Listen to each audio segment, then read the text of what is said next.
is that? I'm looking for a color. You know who I'm looking for. Not her. Not her. We're getting close. We're getting very, very... It's after the purple. Right. Hey, YouTube. Hello. Let me get my background before I get distracted. Hey, YouTube. Oh, how I miss you. Oh, how I miss you. Oh, I know.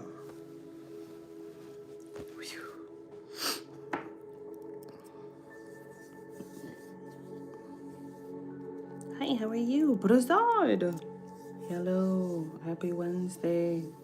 I'm doing well. Thank you for asking. How are you, Prasad? I know I woke up with this and I was like, ooh, bummer. Bummer. I'm like, don't touch it. It's like, what happened? I'm like, you got it. What is that? Let me look it up and see. You got it? Is it you got it or you got it? You got it? Hold on, let me see. Hold on, let me see what's going on. What is happy you got it?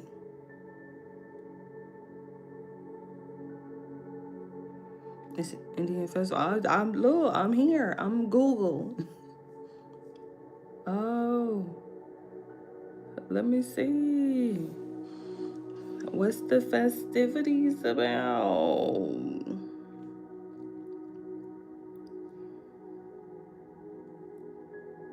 Canada.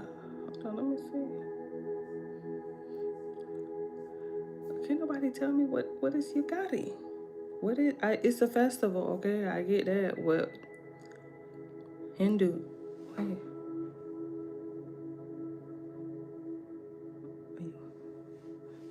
I gotta get the passport. Let me get the passport first.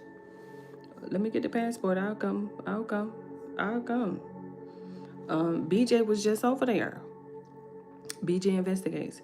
That surprise witness. She the same thing, but she was just over there. Her husband is Indian. I was like, oh, yummy. I would love to have me a little Indian mixed child. Ooh, that Indian hair. Ooh, that Indian hair hit different. Symbolize new beginnings, prosperity, happiness, and spiritual growth. Oh, wait. Hindu New Year, also known as Hindu Navrash? Wait. I'm on something different. I was gonna say this ain't the New Year. Oh, let me go back. I was pushing stuff. You celebrate New Year, I celebrate. You got it. Oh, it's my new. Okay. Oh, they had it right. I didn't know. The New Year. Oh my goodness. Oh, what is it? Ugadi? You good? Ugadi. Ugadi. Ugadi? Somebody tell me how to pronounce it. Hold on, because I gotta make sure I see it right. Hold on, let me see. Pronunciation. Hold on, let me see if somebody got the pronunciation right. Okay, background. First of all, my son made this. What are you talking about? You ain't even speak. Don't do that. You just got here. You didn't even speak. First of all, don't do that. You know, like when you screenshot, right? And you know with Apple, you can like write on the screenshot and then you can change like the pencil. I think this is like is it the eraser? I think it's the eraser. And like my son, he'll just be like drawing stuff. And so he made it. And I was like, oh, don't do that. You just got here. Let me figure out how to pronounce Yugati. How to pronounce. Hold on. Oh my goodness, I forgot I had somebody playing in the background. Oh, it's so soothing. I forgot. Oh, they gonna have something to say about them alpha waves. And like they're just alpha waves. Jeez. Hold on, let me see if she could. Hold on. Oh, this is YouTube. Say it. This is how we pronounce the name Ugadi. Oh, ooh. Ugadi. Why was I saying you? Oh, it's Ugadi. Oh, thank you. Ugadi. Okay. Let me hear them say it again. I was trying to get a lady to say it, but I ain't gonna. Let them say it again. Oh, it's Ugadi. Ugadi. Ugadi. Oh, why was I saying you? Because we don't know no better. Ugadi. Okay. Okay. Okay. Happy Ugadi. Oh my goodness. It's your new year. Dang, that's crazy. Ugadi. Ugadi. Ugadi. Okay, let me get locked down. Ugadi. And I forgot I had those alpha waves playing in the background. Goodness. Ugadi. Happy New Year, India. Ugadi. Imagine don't. Shh. Shh. Shh. Okay, let me go and let me see what's going on. Ugadi. Ugadi. Got it. Pause. Okay, that's me. Ugadi.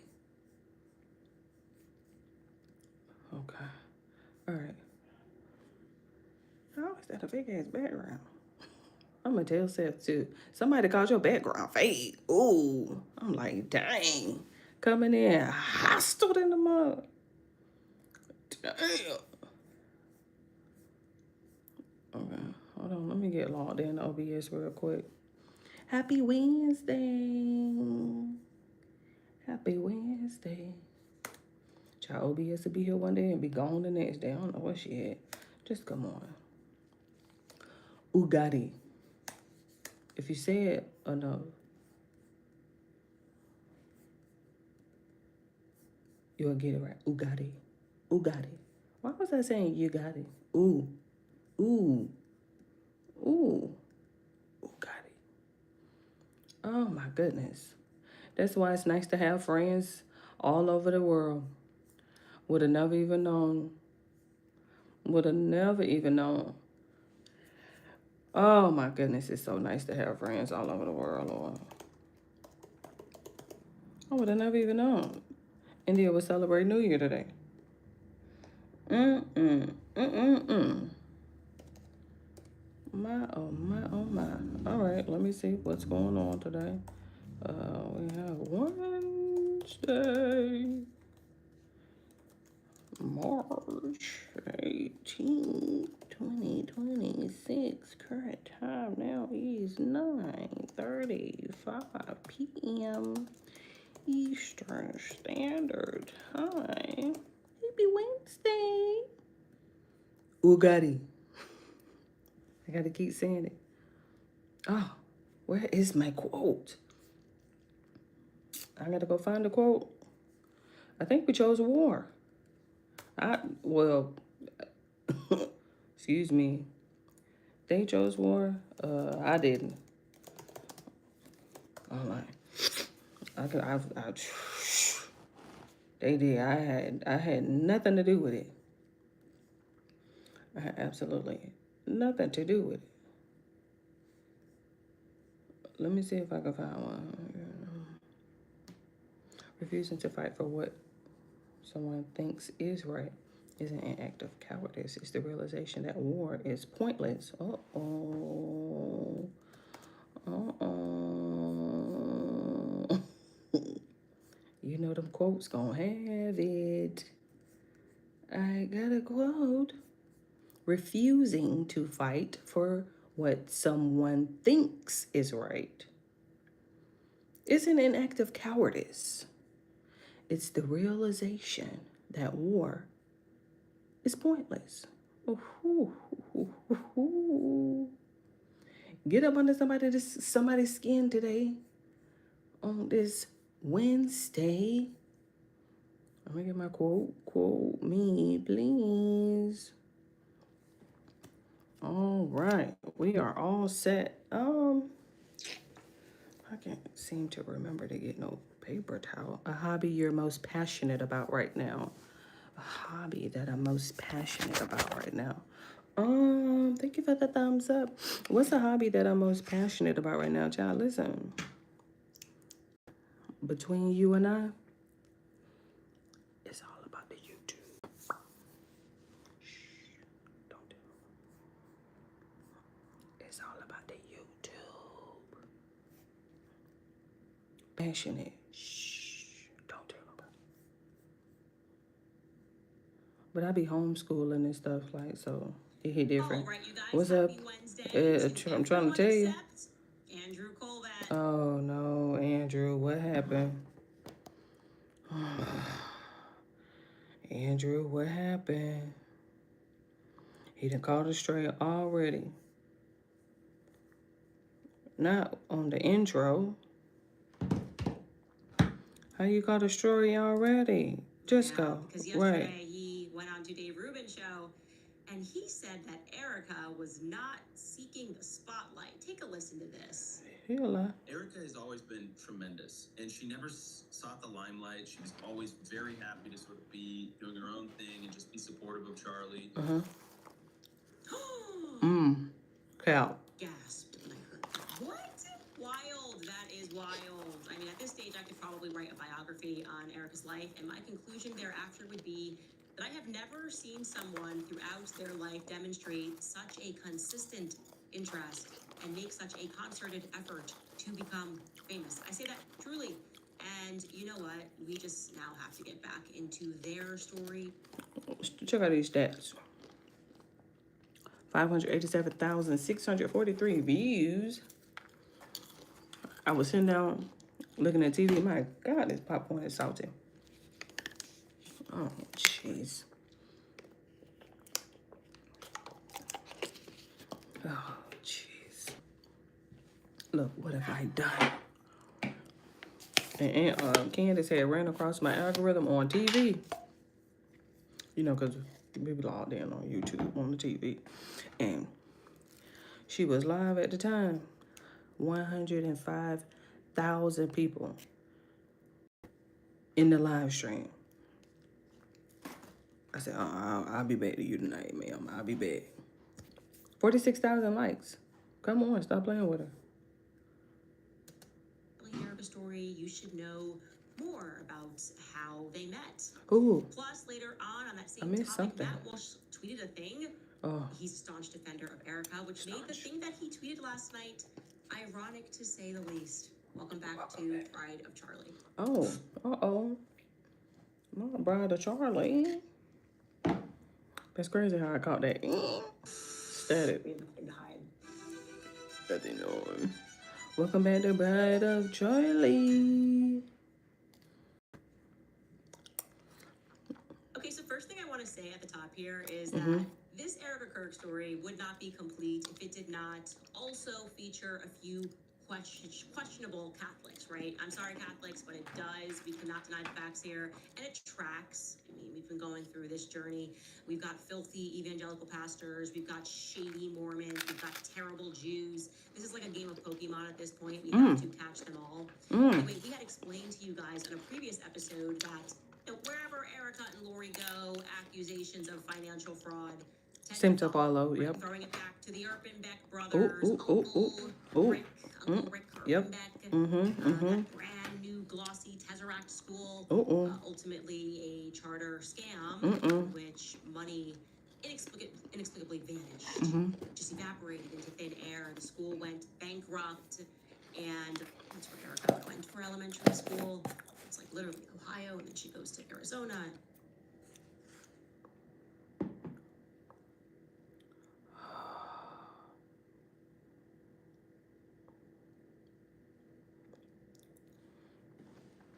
Okay, wait a minute.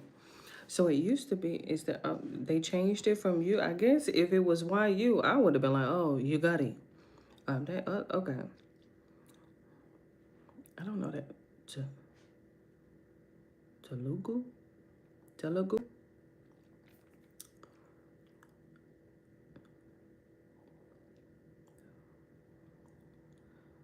Is that Telugu? Telugu? Telugu? I don't know. Hold on, let me see how I can pronounce that. Who is Brahma? Lord Brahma. Hold on, give me a second. I got some Telugu. I don't know. Let me see how to pronounce it. Just give me the pronunciation. Okay, hold on. Telugu. Telugu. I was so wrong. Telugu. Hold on, let me see if she got it right or he got it right. Telugu. I don't know if that one was right. Let me see. I'm just seeing.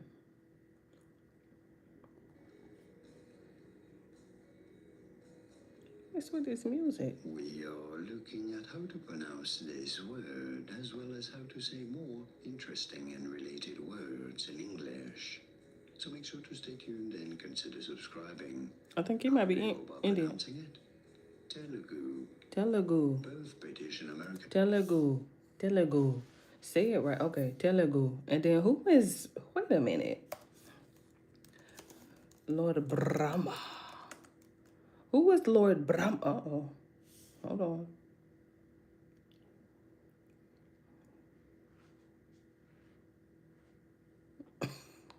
Colton, please. We don't need to know your business.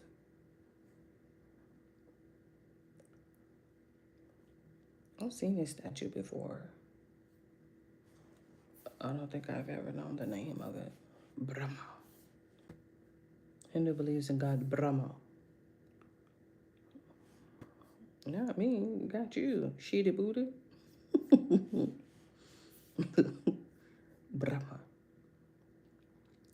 How we got for Brahma? Indonesian, okay.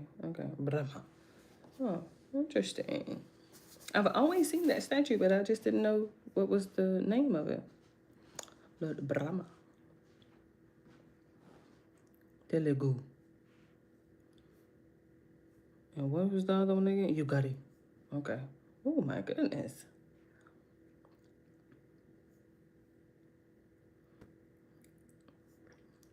Lord Brahma. If you ever explore it. Oh, it's Yugari. That's the new year in India. Since you all in my business. Something of a mystery. What's the how are you a god but a mystery? As the God of creation, the divine architect who brings the universe and all living beings into existence. He's one. What is that? Trimurti? Trimurti?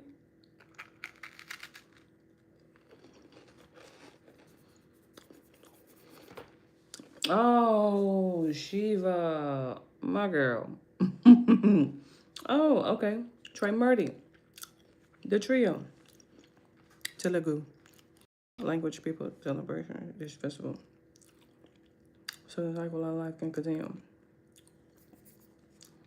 I know Shiva, despite his role as the creative god in Hinduism, Brahma is the least worshipped of the three.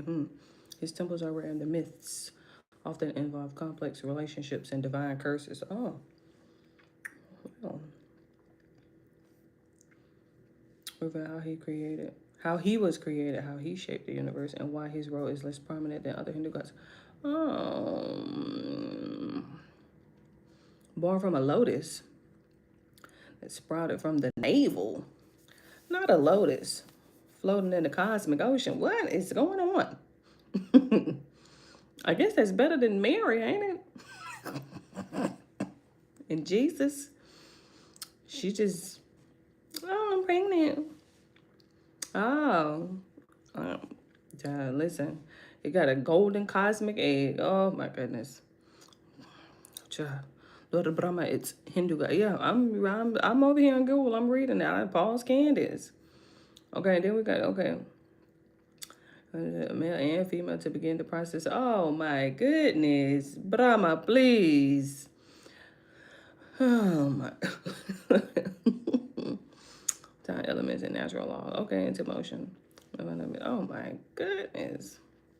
Let me get back to Candace. I get all confused, fooling over there with Lord Brahma. These financial things kind of just surrounding them. And then we happened upon some interesting information. We learned that Tesseract afterward became Notre Dame Prep. And I was like, well, how? Well, it turns out, and I was asking, like, how did Catholics get involved with that? Tesseract school, definitely a very Jewish school in general. Well, it makes sense because I guess in this story, because Erica can be at various times Catholic, evangelical, or Jewish. It just depends on the day of the week she's trying to get a check from.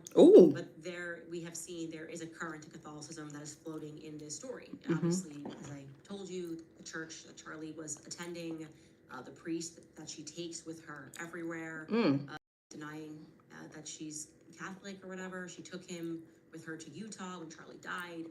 Well, the story goes regarding Tesseract that after they filed for bankruptcy in 2001, they put their old campus up for sale, and it was purchased by the Diocese of Phoenix.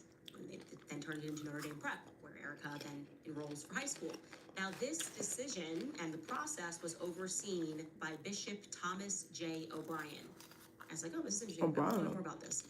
And I should note that he was very significant in building up the Catholic community in Phoenix. I mean, under his leadership, which began in 1982, 15 additional parishes were founded, including the one that Erica is very close to today.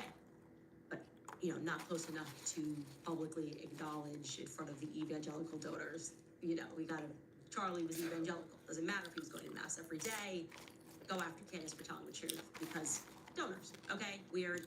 Anyway, he was the bishop until 2003 when he received the distinct honor of becoming the very first Catholic bishop in America to ever be charged with a felony. Just like this, how can this be possible? I'm just doing a little bit of research. How is everybody just going to be involved in scandals? We're running what he did. He killed somebody accidentally. He says he was arrested for a hit and run in 2003 that killed Jim Lee Reed. But by hit and run, I mean that he did not bother stopping or calling the police. He went home, had some dinner, had a sleep, went to his sister's house the following day. The police were able to capture him because of the very obvious damage that was done to his car, which included a cracked windshield. And when he was discovered, he said that, well, I didn't report the accident because I thought I hit a cat or a dog.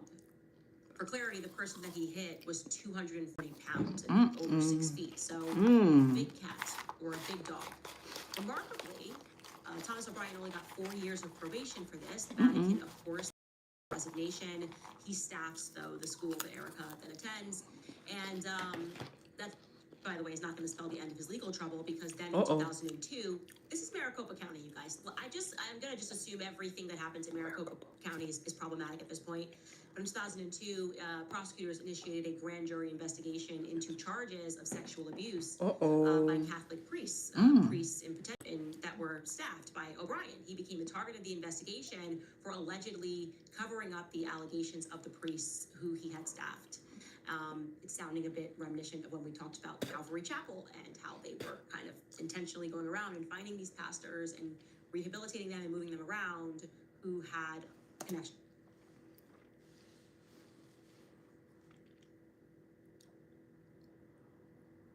Hold on, give me a second, because she'll be flying through shit. She don't even offer you no visuals or nothing. She just be rambling. And for the visual learners, we have to like pause and figure out wait, hold on, because the rabbit hole is okay. The Deseret School, and then it ended up getting old. And then the school, Notre Dame Prep, something with this bishop.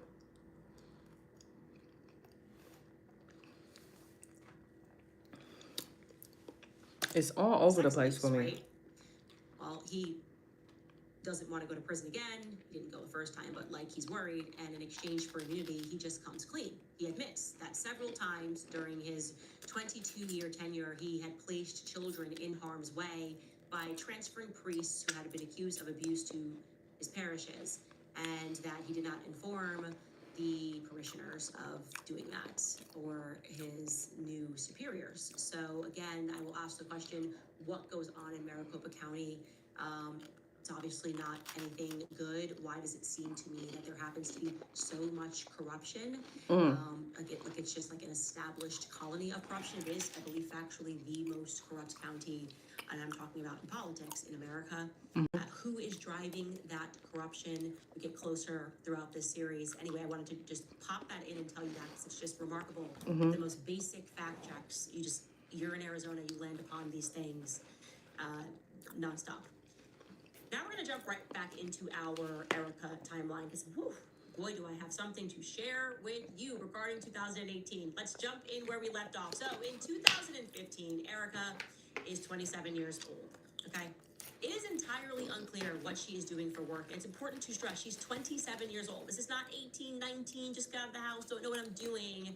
I'm just wondering, how is she affording to live, okay? She's still dating JT Massey. During this time, we also have that on July 11th, Lori Franzfay and Tyler Boyer and Erica are going to be behind Donald Trump for his presidential campaign rally. Now, you'll recall, this is when the story gets pretty fuzzy. Erica thinks that she met Tyler at that rally, but Tyler tells the story that she called him up before that rally and offered to help, so the details get murky. She can't remember how she met him, kind of thinking it was years earlier when her mother was doing deals with the Farnsworth family for EMPs and getting money again from the government for fear-mongering. There's going to be these EMP attacks. Anyway, in mid-August of that year, Erica goes to Canada. She travels to Montreal, through to Estrel, Quebec, again, not knowing how she is affording this lifestyle. She is traveling with Nicole Rothstein. We have that in November. Her mother establishes G Tech Industries LLC. And we're going to say, what does it do? It's Lori, so it's like this. She's doing this whole EMP thing, and she's getting money, and she's saying this is the threat, and she's working with people that she knows. I'm gonna have a pile of popcorn on the floor. Tax dollars for doing that, and so that's what she's doing with G Tech. We have then thereafter that Erica soft launches another charity that's called For the Cause in Phoenix, and yes, the cause is always going to be children. It has something to do with children at a hospital, but it looks like it never really gets out of the gate. I mean, that's today. It says coming fall of 2015. It looks like it never did arrive, but she was associated with that project. That is all that we can find in terms of what Erica was doing for work in that year. We jump into 2016, and now you should know that Erica is 28. She's going to be 28 years old, and we still have no idea what she is doing for work. And now she's living in New York City, one of the most expensive cities in the world. So the question you should ask not in the world. How are you making money to afford this lifestyle? And I'm going to remind you that these are the years that the people at Next Model Management remember that she was at Next Model Management, and she was in charge, or the point person for the quote-unquote model apartments, where they put the models that were coming from Eastern Europe, and that she was attached in particular to a building on the Upper East Side. So that would track if she was getting paid that way. Otherwise, I can't figure out what she's doing. Okay. I may not. She shares that she's location scouting in Williamsburg, Brooklyn. For what? It is unclear.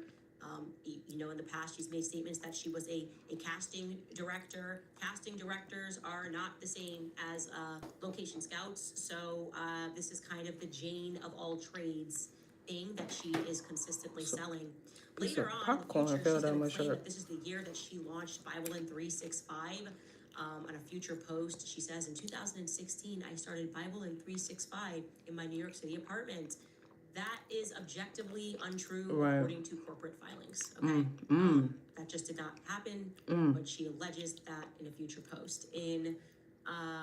This is also a year that her mother is just going to receive an honorary degree conferred upon her at a university I've never heard of, AATC University graduation program. That is Lori, not Erica. To be clear, the picture is a little blurry, but they're, they just get things. They just get things handed out, and it's AATC. To be clear, stands for Advancing Achievers Technology and Cybersecurity University. Okay. In August, Lori will then go to Utah and attend an expo, Uh-oh. Utah of all places, for G-Tech industry. So she's kind of looking for people to buy into what looks to me to be a scam. Okay, protect yourself from an EMP attack. It's this constant fear-mongering that she's going to do.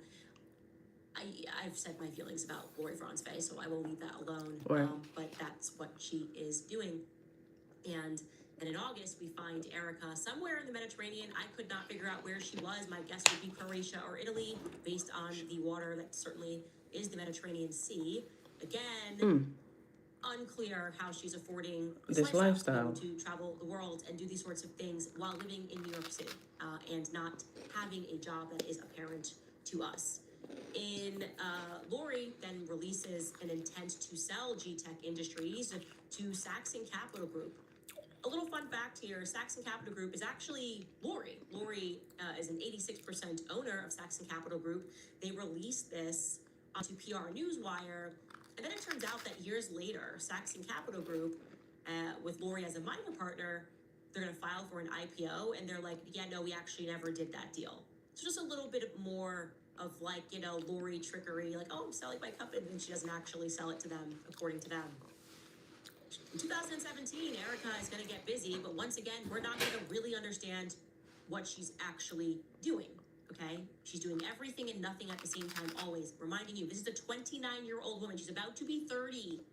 Okay, you can't just, not do something in life unless you're unspeakably wealthy. I guess that could be the lifestyle, but that's not the circumstance for Erica Kirk.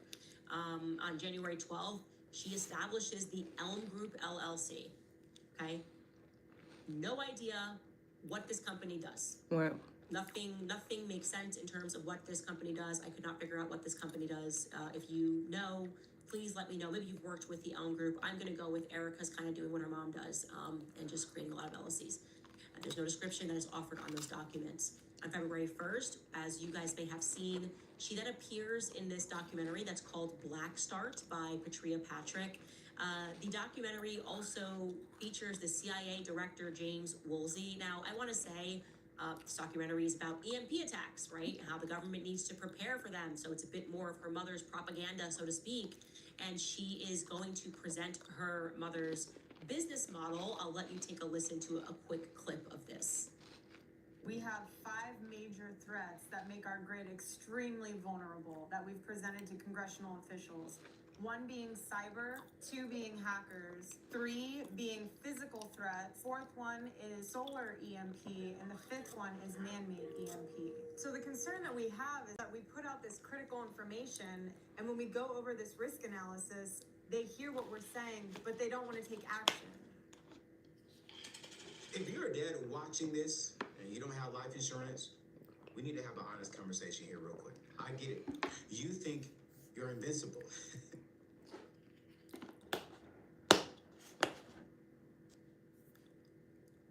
When she says we, I don't know who she's speaking about. I don't know why she has the background to be featured in this documentary. There are a lot of people online that were kind of trying to minimize this and be like, oh, well, it's not, the CIA is not involved in this. It's just the director is featured in the documentary. You can't just ring up the CIA and ask them to be in your documentary. I want you to know that's not a thing. So think through the common sense there. If I want to do a documentary on EMPs and I'm just a random girl that is in pageant world, that's pretty much all she's accomplished at this point in her life, right? How am I getting the CIA involved in that? But there's obviously a connection there, and it just annoys me when people are constantly trying to offend us. We're just so stupid that, no, nothing to see here ever. That's just, the CIA director just normally does that. He's got to hit him up, call a 1-800 number, and he'll be featured in your random documentary too. And again, what qualifies her for that, nobody knows. Mm. On July 24th, her mother then opens that mysterious LLC, Desert Spirit Tech LLC. That is the one that should not especially be ignored. Opening up tech in the middle of the, and I hope I'm saying this right, the Tohono O'odham Reservation, Indian Reservation. Nothing good happens on Indian reservations that Americans get involved in, okay? It's basically, you can do whatever you want. No rules apply. People are trafficked. There's drugs trafficking. In fact, when she gets involved, I think they had just shut down. It passes to Mexico. They had the San Miguel Gate on the Tohono Reservation, which passed through to Mexico, and there's nothing the feds can do. Like, what is Lori doing with a Native American reservation? Can anybody tell me what tech she's doing, that she's involving herself there? Is she involved with casinos? Is Desert Spirit Tech casino stuff? I don't know. The fact that she has all of these LLCs and we don't know what she is, I would like to continue to stress, is exceedingly problematic, especially given her relationships with the government. Okay? I don't like this area. I don't like what goes on in Arizona, down by the border, and the people that Lori Franzfei involves herself with. This year, Erica is dating Cabot Phillips, by the way. I told you she has a boyfriend every single year. Cabot Phillips is her boyfriend. At this time, they're painting together. Cute. Very cute. Yeah, anyway. And for her LinkedIn, she begins attending Liberty University for her master's degree. So you can see that there. Again, she's going to say she attends for 2 years. Obviously, it's online, her attendance. And she is randomly pictured at a celebrity dentist this year as well, Dr. V. And Dr. V says she's gorgeous and that she's going to be in the Ocean's 8 movie. That she got cast in there. Erica was not in the Ocean's 8 movie as far as I could see. She was not in the credits, but that is what this post says, and that is that. Just sharing that with you. Again, we reflect on that year, and Good. I have no idea what the heck Erica Kirk does for a living. Okay. What is she doing for a living? Who's paying her? How is she getting paid? What is she doing? The only clue that we have is that she's mom. involved with Next Model Management. Oh, well, them too. Perhaps managing partners for Eastern European models. And I'm not entirely sure what qualifies her to do that even. Again, we went out and did not get an answer for that. 2018, we have got to talk about. Let's go. I actually had to calm down after Look, you learning get this it. because it's... You get it. You get it. We see it. Okay. Look. I'm gonna calm down again. Chill. 2018 Get to it. begins with Erica ringing in the new year with Cabot Phillips, her boyfriend, Okay. and Lori are going to ring in the new year together. So they are, it's just stunning when you just consider her saying she never dated while she was in New York. It's like, you mean, somebody I think made actually the joke, like she never dated, somebody who wasn't famous or somebody who didn't have a platform. Like she wasn't dating nobodies, you know what I mean? Right. Which I thought was hilarious. Anyway, I want to put this into the timeline, that it's on April 7th that Charlie predicts his own death and says that he knows that it is going to be associated with Turning Point USA. I just find that point to be very interesting. And he says, if I tell you the true prophecy, I know in my gut it's really sad. I hope it's wrong. He goes on to say, I'm not sure I will live to see the end of this revolution. I believe you were the peace that God meant for me to meet. That will finish the fight. Since the beginning of TPUSA, I knew in my gut that I might get wiped out at any time. I cannot explain it, but I dream about it all the time, like all the time. Anyway, that's depressing convo for another time. And then he says, I'm not really afraid of it, but I'm just telling you what I know to be true. There's something sobering to me when I look at that on the timeline and realize that he messages that to me on April 7th, 2018. And then so much happens. I told you, I said to you that there was something about Kanye's tweet that sort of ripped a hole in reality, and I felt like agents were suddenly sent to us. That was me just explaining to you how I felt things changed. A lot of fake people started surrounding us, and it felt like they were trying to artificially pull us apart. It is then just a couple of weeks later after predicting his death that Kanye tweets, I love the way Candace Owens thinks, which, like I said, you had to be there because we were just kind of rapping, and I kept telling him that he was gonna Kanye is going to come over. I'm telling you, like, I think he's conservative. And then we learn from Erica that her and her mother go to Israel on pilgrimage in Jerusalem, and they see Charlie at the airport. Like, that was just a natural thing. And her mother says, well, you should go up to him and you should say something. And then Erica ultimately decides not to. And, I always thought that story was interesting because I was with Charlie at the airport, and I don't remember her mentioning that she saw Charlie just by himself at the airport. Anyway, yeah, that timeline is interesting to me.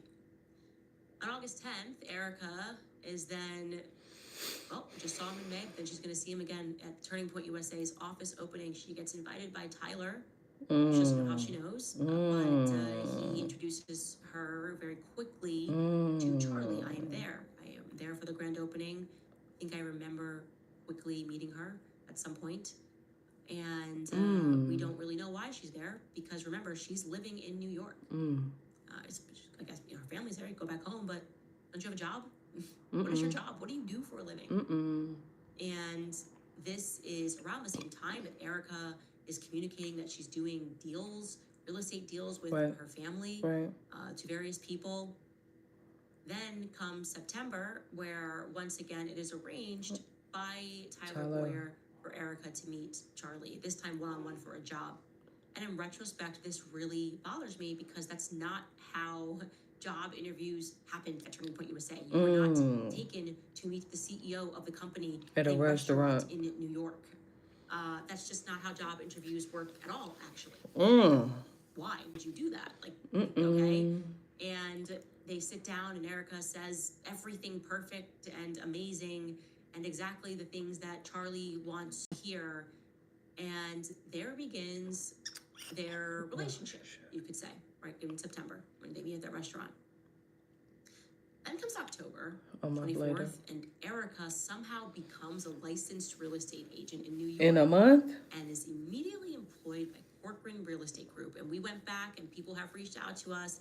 Erica, it looks like, did a total of 3 possible rentals under somebody else. Like, she wasn't even the main realtor. What? I don't understand that. I don't understand how she's working for Corcoran Real Estate and doing real estate deals. And she does this on October 24th. I want to point to you October 30th. I told you that suddenly people were trying to pull me and Kanye and Charlie apart. You just felt it, okay? And out of nowhere, Kanye, who did actually help me design the Blexit logo in Chicago, he was getting an insane amount of pressure and told that he could not get involved in politics. He was putting on the MAGA hat. Things were going crazy. I think Kim was threatening divorce at some point, if I recall correctly. And Kanye cracks and he tweets a series of tweets. He writes, I introduced Candace to the person who made the logo and they didn't want their name on it, so she used mine. I never wanted any association with Blexit. I have nothing to do with it. He then follows it up by saying, my eyes are now wide open and now realize that I have been used to spread messages that I don't believe in. I'm distancing myself from politics and completely focusing on being creative. And let me tell you, this was one of the hardest things for me to go through. I mean, I love Ye, love him now, but like, it was just, it was untrue, and it allowed people to then, I mean, every single article, Candace lied, and I actually have a photo of me and Kanye in the Trump Hotel in Chicago, and I didn't know what was happening, and I, at the time called a friend, and they were like, you don't know what he's going through and what sort of pressure he's going through. Sure. And Charlie and me were just devastated. We were devastated by this because it made us look like we were liars, okay? And we were in a position where people wanted to see us fall. Okay, why am I telling you this? Right. Get to the meat and potatoes. Somebody reached out to me. Get reached out to by a young woman in New York. And she says to me that at this time, she said, oh, Erica knew Kanye. And I said, Erica didn't know Kanye. What are you talking about? Erica never knew Kanye. She said, no, Erica knew Kanye. And I said, she wasn't even in the picture in April when Charlie and I were doing all the Kanye stuff. She's never been with him, saw pictures, whatever. What are you referring to? And I just assumed that this was like maybe something that Erica said, lies all the time. Maybe she was just like, oh, now I date this guy, now whatever. And then she says, no, I have like actual proof that when all that stuff was going down with you and Kanye and Charlie, that Erica was backdialing and telling people that she knew the people that were around Kanye, that she had family that was around Kanye, and pushed for that tweet to go out. Are you sure your tax Child, I expert is done right forgot for to you? give my own Switch to stuff a commercial break.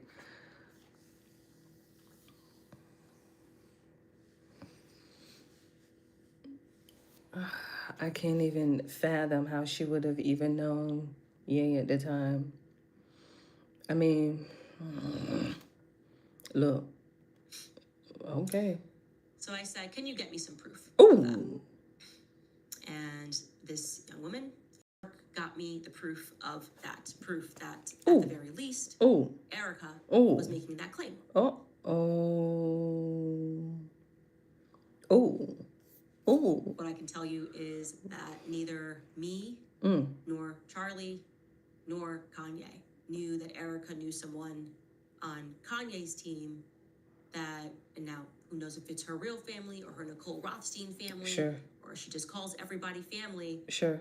But you're telling me she's playing like she's some cute new girlfriend watching us go through Bingo. this entire thing, being absolutely heartbroken, and yet she's like on the side telling people that she knows like why that went out. She knows why Kanye, like, his hand was forced. Let me tell you guys right now. I will find out who in Kanye's circle knew Erica when that tweet went out. Oh. I will find out. I will call Ye and I will find out. I will figure out how duplicitous this woman is. Duplicitous. That she is playing the role of, oh my gosh, I'm so sorry that this is happening to you, while telling people that she knows the other side of it. People that are pressuring Ye to do this. Okay? It took me a lot to process that. Like I said, I would not put this out here unless I was 100% certain of it. I am at 100% certainty that is what Erica told. This young woman had receipts. Oh. So she, in my book, Erica, is a whole fraud. Just a whole fraud. And then to jump back into this timeline, Let's go. we don't know what she's doing. Suddenly, she gets her real estate license. And I'm just going to say that it's long been understood that real estate is a really easy way, a really easy means to move money. Okay? So she sits down with Charlie. Suddenly, she gets her real estate license. Kanye's tweeting, peace out, Blexit. Erica then filmed Summer House. But look at December 31st, though. December 31st, the end of the year, Feed Me Incorporated is formed.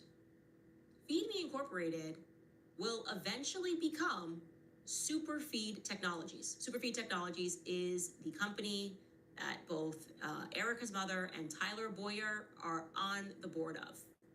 Okay? So that's interesting. But that company gets formed. As Erica starts dating Charlie, that company is formed. And these people know each other. These people all know each other. It's her one blind spot. She just can't, that's her one category she can't remember, is how she knows Tyler Boyer, even though he is in business with her mother and has her behind Trump in 2015. It is my personal opinion that a deal was done. When I look at the evidence, when I look at everything I'm looking at, when I see how duplicitous she was, and I know that Charlie did not know these things because I was there. Let me look it up real quick, because she can't say it twice and me not look it up. Duplicitous. I don't even know how to spell that. Oh, there it is. Duplicitous. It's something with two, right? Oh, no. Deceitful. Oh, duplicitous behavior. Oh. Deceitful. Okay. I don't know. Closest I'm person like, you don't to say Charlie it twice. I'll Google it. while he was beginning to date Erica. Okay, no one spent more time with him or spoke to him more. We did not know about Erica Kirk or Erica Fronsman, was her name at the time. We had no idea that she was telling people that she knew the people Around, yeah. that were in Kanye's orbit when he sent that tweet out. Right. Something is not right. We all Uh-oh. know something is not right, and I am just aghast at the people who are going to continue to pretend like all of this is perfectly normal. Anyway, we should take a brief pause before we continue. We'll be right back. All right, you guys, if you've been...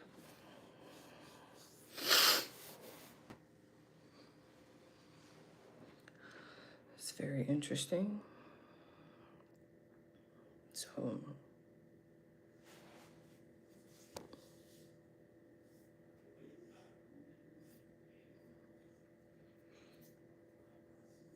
you knew somebody in his circle?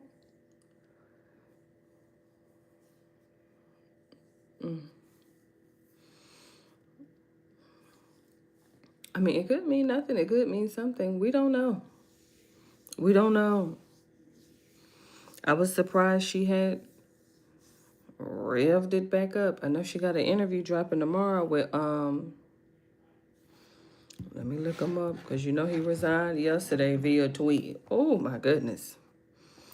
Them resignations over there on X just, they are certified. I think, no, Marjorie, she didn't tweet. She had made that doggone Marjorie Taylor Greene made a video. I don't know what she was at when she had recorded that video. It's my last day. Oh, okay. Your last day, huh? I ain't talking about Brendan Carter. I ain't fooling with Brendan. Let me see if I can find him. What's his name? Joe Kent. What is his name that just who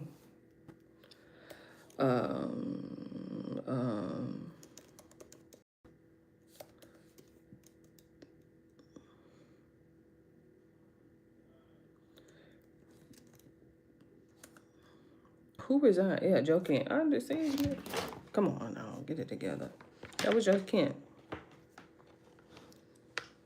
He had resigned yesterday. Child, all I had to do was type in resigned. All I had to do was Google resigned. And let me see. Yeah, all I had to do was just Google resign, and he right down there at the bottom. Joe. That was so ironic because I had seen that news article, and then Candace was talking about it. I was like, she's interviewing, I think, tomorrow. Like the interview is dropping tomorrow. Oh, Whether she's reading correctly, these things cannot be introduced in court. And I'm gonna go back. Came off commercial. Owens.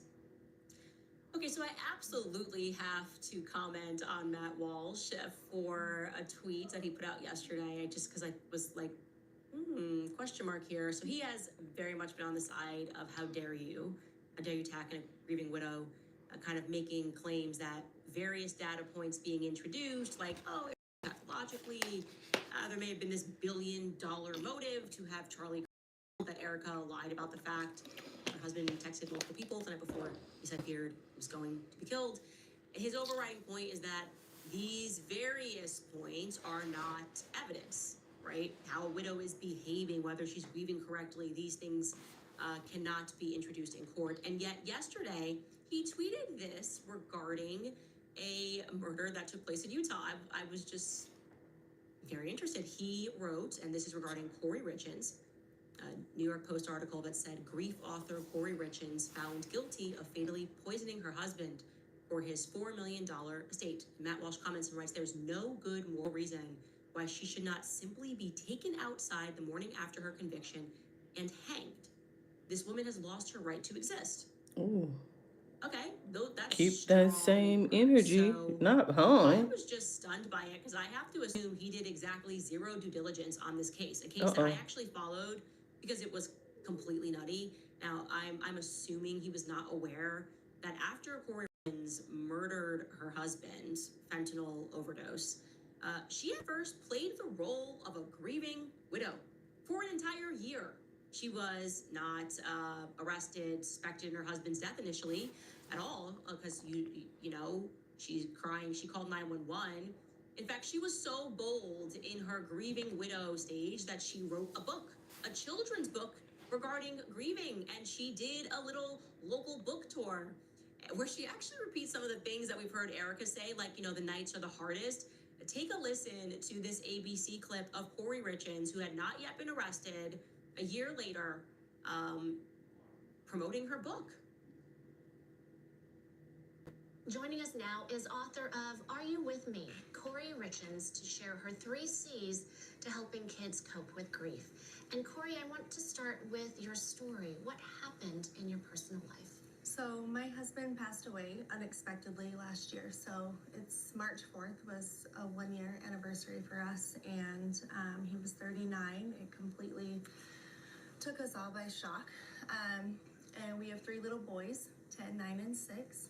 And, you know, my kids and I kind of wrote this book on the different emotions and grieving processes that we've experienced last year, and, you know, hoping that it can kind of help other kids, you know, deal with this and kind of, you know, find happiness some way or another. So you actually wrote this book with your children. I did.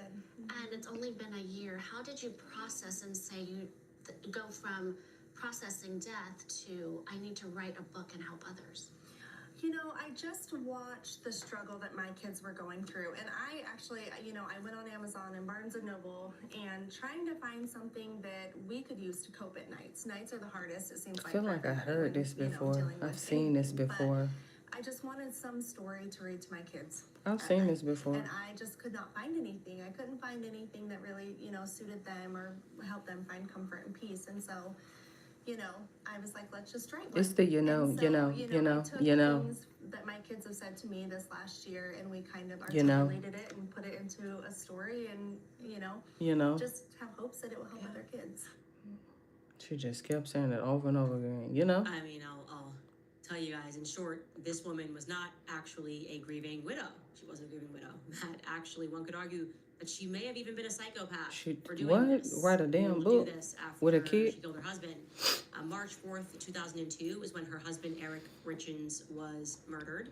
And it took them until May of 2023 to bring charges against her. So more than a year to build a case. And do you know how they built that case? People who actually cared about Eric and offered various details, and, you know, to the point that, well, none of these points and various details about how Erica is grieving would ever survive in the court of law. Ironically, in this case against Corey Richins, for which she was ultimately found guilty, the prosecutors played the 911 call and said explicitly that it didn't sound like a grieving widow.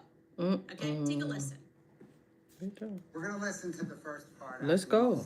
I love me a 911 call, Lord. I ask that as you listen to it, you'll hear the first minute. The first minute is not the sound of a wife becoming a widow.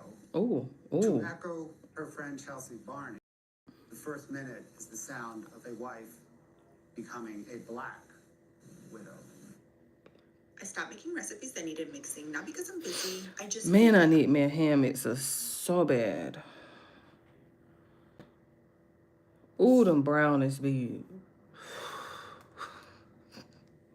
Her own friend said she's not grieving right. She sounds like she's become a black widow, not a widow. And it gets even crazier.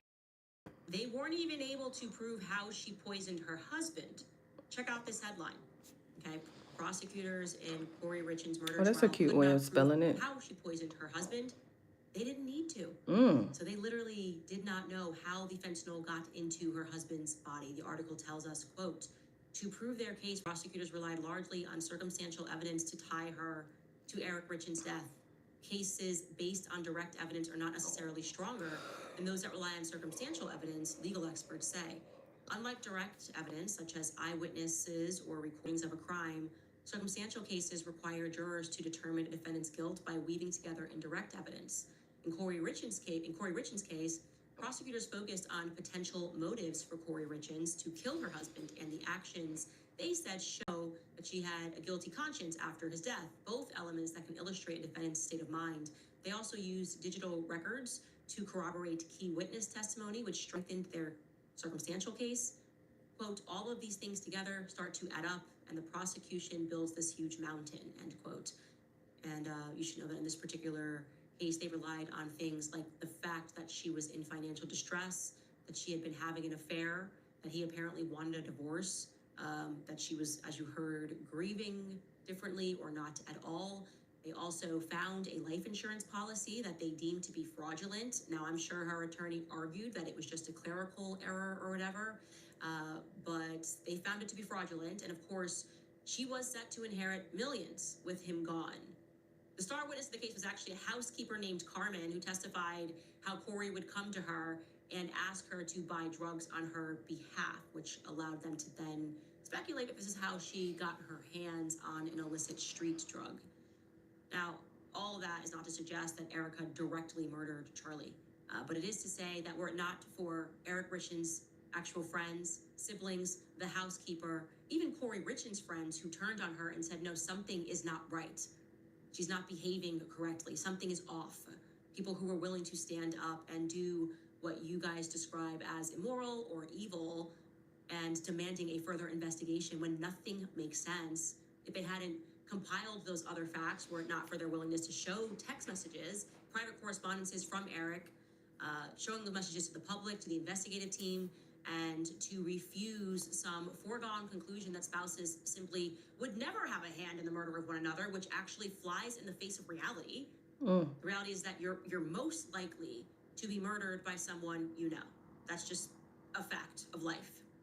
But were it not for those people who did not accept the narrative of his accidental ingestion of fentanyl, Corey Richins, the woman that you believe should be hanged for poisoning her husband on the basis of circumstantial evidence, would probably today be considered a brave single mother trying to clean up the mess left behind by her husband's untimely death. So what I would say is, here is what I know. Grieving widows do not lie about threats that their husbands were facing the night before their death. They don't lie about that stuff. Grieving widows do not make up quotations that the surgeon never said about a Superman neck to manage PR, least of all on the day that they're burying their husbands. I know enough to know that those things simply don't make sense, and I refuse to pretend otherwise. So since you are now in the habit of calling people out publicly for caring, I thought that I should respond and encourage those people to keep going. It's okay if you get some things wrong, but keep going. Go Max, do it for Charlie. Believe me when I say that Charlie would want you guys to. We'll be right back after a break. This episode is brought to you by... Gave me the chills. Exactly. I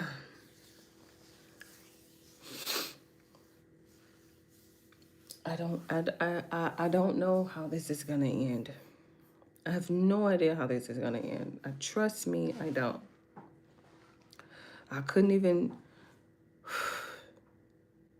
think of anything. I couldn't even assume anything. I don't know how this is gonna end. I don't know where it's gonna end. I don't even know. I mean, it eventually will have to end, right? Like we need to be on Brigitte by the summertime. Like, we need Brigitte for the summer to get us through the summertime. You know, I mean, she might take a vacation. January, February, March, April. She might take spring break or I don't know. We'll see. We need Brigitte.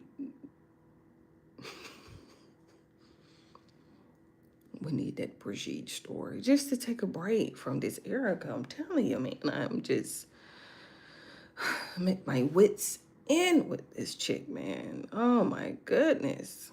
I'm just so at my wits end every single day, constantly.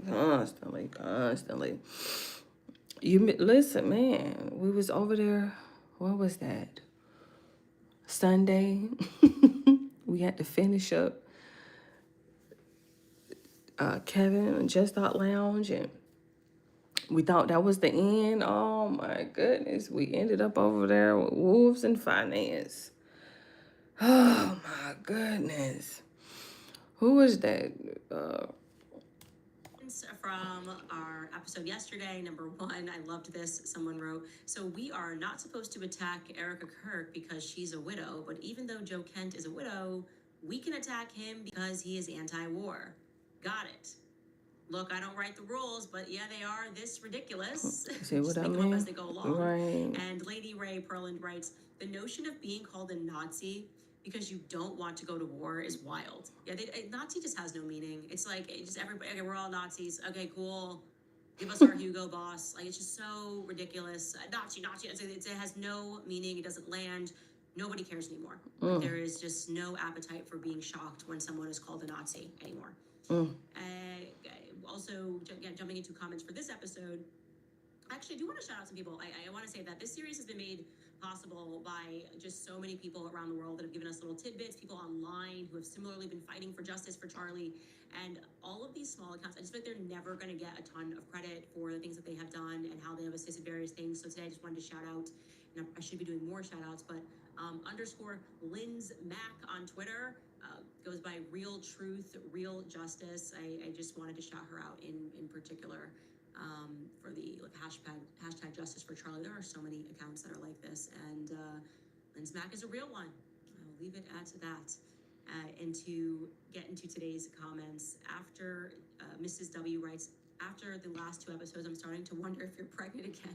Pregnant Candace is fire, and I'm so here for it. Love you so much. Go Max. That's so funny. My PR person called me and told me that he said the exact same thing this morning, and I was like, man, I really have a pregnant reputation. Like, if I'm just getting, I have been Feisty. lately. Seriously, I feel you guys. Everyone's saying that is so funny, though. I see you guys in the comments. She must be pregnant. She must be pregnant. Jenna Ped writes, I so wish I could hear you speak and pray tomorrow at the Catholic for Catholics event. Right. I have been offering my daily masses for you and your family, offering my mass for you tomorrow on the Feast of St. Joseph. Yeah, Truth wins. that's why the Christ interview King. is dropping Mary is tomorrow. Queen of She's heaven and gonna earth. Keep going, Max. Thank you so much. And Right. also, Catholics all of for the something. emails from Catholic World make me so happy. I did want to show this email, not the email, but the picture, because it made me really happy. I hope she doesn't mind. It was just one of our fans, Cradle Catholic. She purchased our I Told My Priest I Would Chill sweatshirt, and Right. then, like, snapped a picture with her priest, and it's just adorable. So I just wanted to show that. And she's like, I'm like you, I'm super feisty, and they just look very happy here. It just was a bright spot in my morning. So there you have it. Speaking of which, if you would like to get your own gear or your own kit, we've actually just dropped our Make Him a Sandwich line and all of our gear, which looks really good, by the way. Look it online. Everyone thinks I had a skin tightening treatment, but no, I just started using these plant-based balms from Norway. I'm in my 50s, and my crow's feet. What is that? For the people Oh, that ugly. actually cook like I do. It's that. Not your bag. We are stepping the game up. Look at that. You guys can head to CandaceOwens.com, and yeah, there's a lot of great stuff. She got little we are really aprons, trying to tote step up bags and the merch stuff. game this year, so I hope you Yeah, guys I see enjoy you. that. Josie writes, oh, I'm sorry, James first. James the Least writes, Joe Kent, Carrie, Prejean Bowler, Candace, and others are going to witness for faith tomorrow on enemy territory. Surround and protect them with your prayers. Christ is King. Truly do pray. I mean, it's just, like I said, so crazy the way that they have attacked this event, and it's always. And I think Joe is on Tucker today. Why are Catholics not allowed to? Tell I need to go over there and swing This by is not a Tucker. political event. We were not billing this as like an anti-Israel event. This is not, Candace getting up and giving her usual political Spiel. speech anywhere, and it's been just particularly vicious toward Catholics. Actually, General Flynn is also speaking, and he wrote a Substack yesterday about how Catholics have been under attack, and it's despicable. It really is despicable. Like, Catholics can meet and get together.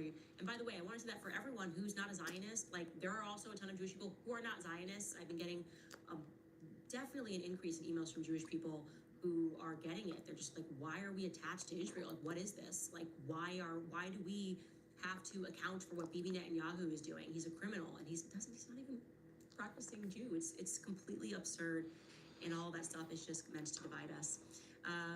Eamon Collin writes, Romans 12:2 is such a powerful passage. Now it's time we all let the word of Lord Jesus Christ renew our minds and stop being led by the ways of the world. I think that's happening. I'm super optimistic. I think we all are sort of waking up and realizing that fighting each other only benefits the elite, the Epstein class, so to speak.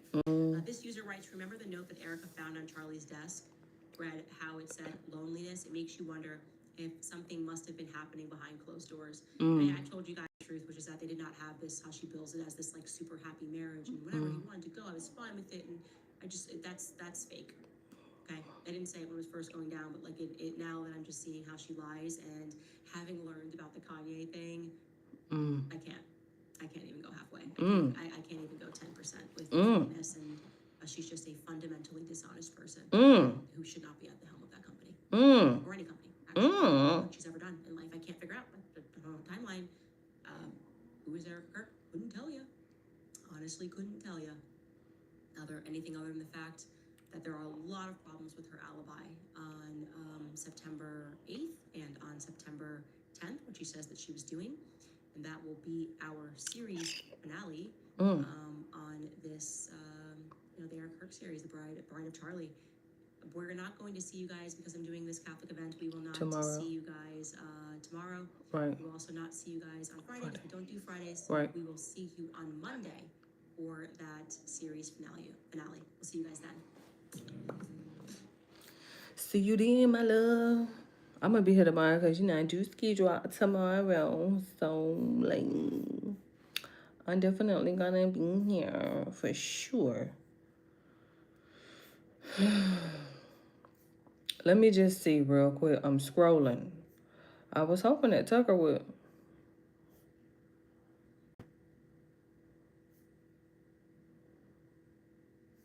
Be on my timeline because I think, excuse me, Joe Kent was over there. What's going on over here? Hold on. On the House Oversight Committee are speaking now after listening to Bondi talking about the Epstein files. Let's listen in.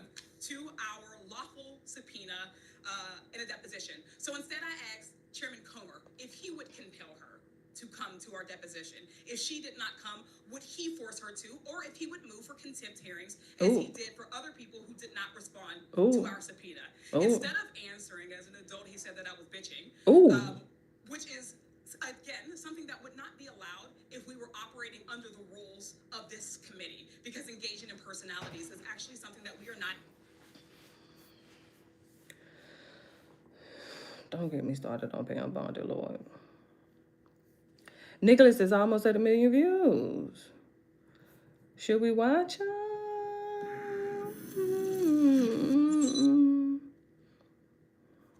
Shall we watch him?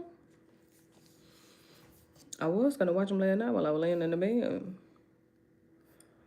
Who did I end up watching? Star Talk. Who is that over there on Star Talk? I can't even think of his name right now. I can't think of his name. Astrophysicist. God, I can't think of his name. Ooh, an hour 41. Breaking. Bet. Breaking. Look. We interrupt your normally scheduled programming because we have to. Me and my brother got an interview running right now as we speak. Right. On the Vlad TV channel. Right. But we got to do something that has never been done.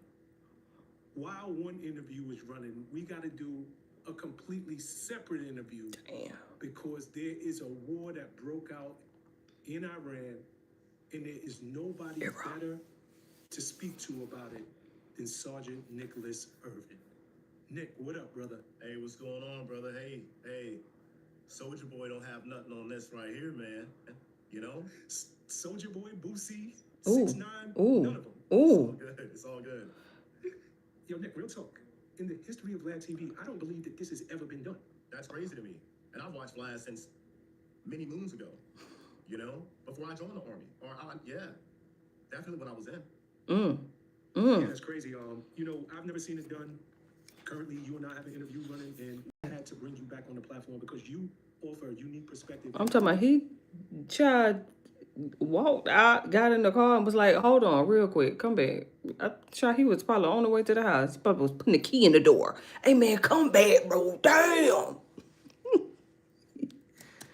Guests on the platform can speak to in real world scenarios. I mean, your perspective comes from a place of experience. It comes from a place of been there, done that, and I can't wait to have this conversation. So, Okay, well, come on. let's just talk about Operation Epic Fury.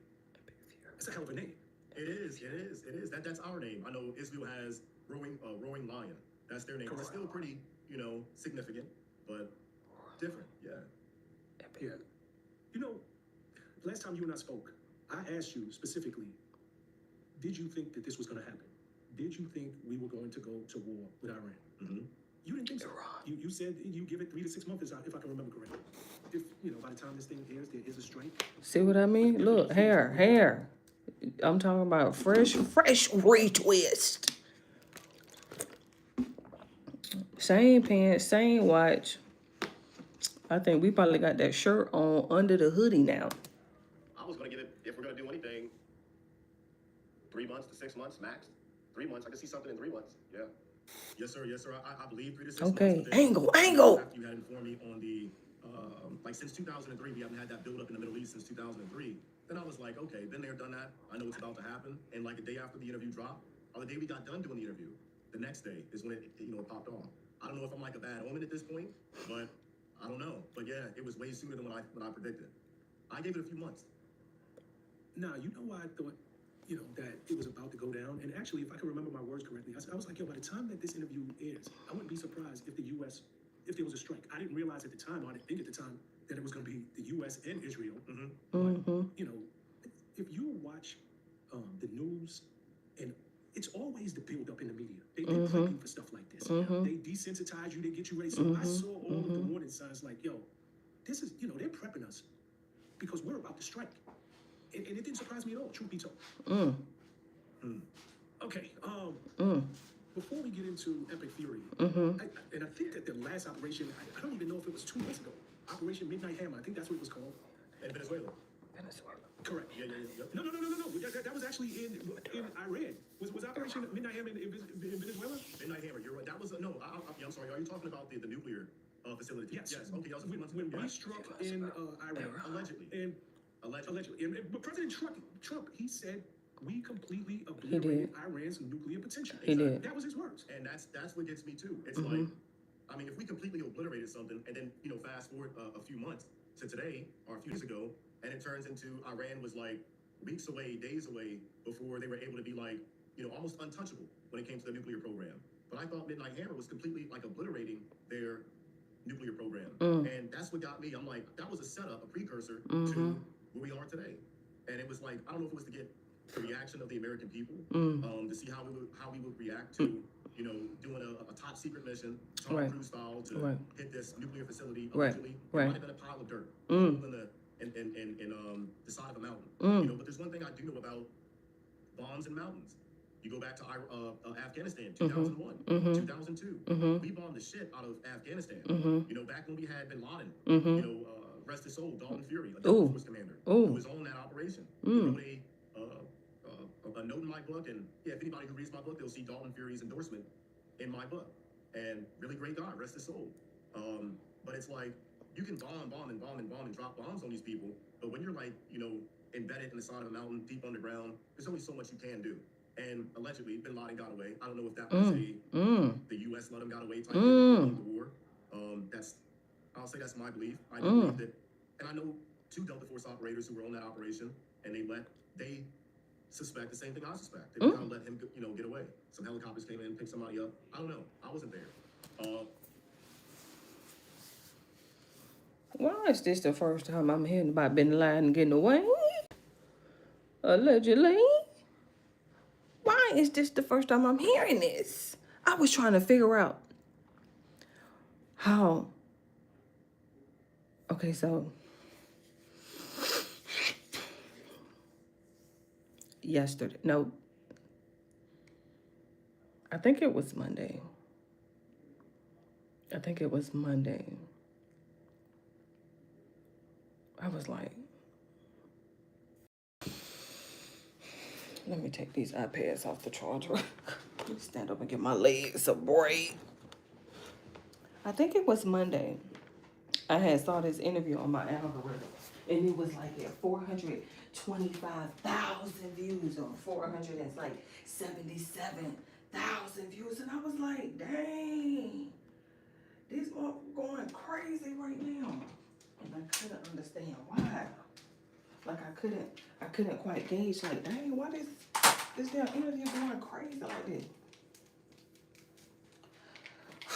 I had to get up. I had to stretch. We had just finished Candace. I was like, hold on, let me get up. Let me stretch. Let me hold on. It's some electricity. Not Bin Laden got away. That is the first time I done heard it. Got away is crazy though. Oh my God. Got away is crazy. We had to address the fact that, like, got away though. Y'all was trying to, never mind. None of my business now. That's way out of my pay grade, honey. That's way out of my pay grade. I for sure that completely out of my pay grade. Let me go ahead and put this peanut butter up. I'm going to go ahead and put my trash up. Stretch my legs. Oh, and no, I'm Bin Laden.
I love me some jewels. I love that doggone jewels. Oh my goodness. Shout out to Miss Rachel. She the one put me on the jewels. Shout out to Mrs. Rachel. Cause she definitely put me on the Miss Jewels now. For sure. But I do know, having fought in the store, you can drop bombs on these people, and it's like they just get tougher over time. It's not like, pumping pumping gas underneath where moles live at, and setting it on fire, blowing it up, or whatever. This is different. These people are built different. They've been fighting this, war since before I was born. Ooh. And they've been planning stuff since like the 1940s, or 50s, for that matter, for situations just like this. Do I think we hit anything? I don't know. But what I do know, if you're smart about war, or even have the paranoia that, hey, some countries might be after me, I'm going to move my stuff underground, off radar. And I think that's what Iran may have did, but do I think that the operation Big Dick Hammer, whatever you want to call it, do I think that obliterated their nuclear program? I didn't think so from the get-go, but that's what our government told us. And the first thing that, that dies in war, like I told you, is the truth. That's the first thing that goes in war. I don't believe anything. I've been in combat, 6 deployments, contracted. And when the numbers come out, if I were an American, I'd be questionable about the numbers that do come out. I've been on multiple operations where the news, I was sitting in the chow hall one day. This happened on a couple of times. We would get done a mission, I'd come back, a few hours later, I'm at the chow hall eating breakfast, and I watched that another unit did X, Y, and Z. This many people were killed, and we got this guy. Yeah, we got this guy, but the unit was wrong, the casualties were wrong, but it's being put out on Fox News and CNN. And I'm like, oh shit, I was just on that mission. And I've watched it multiple times. If you're looking to learn how to trade, a community is very important. I guess I didn't need to go in a commercial.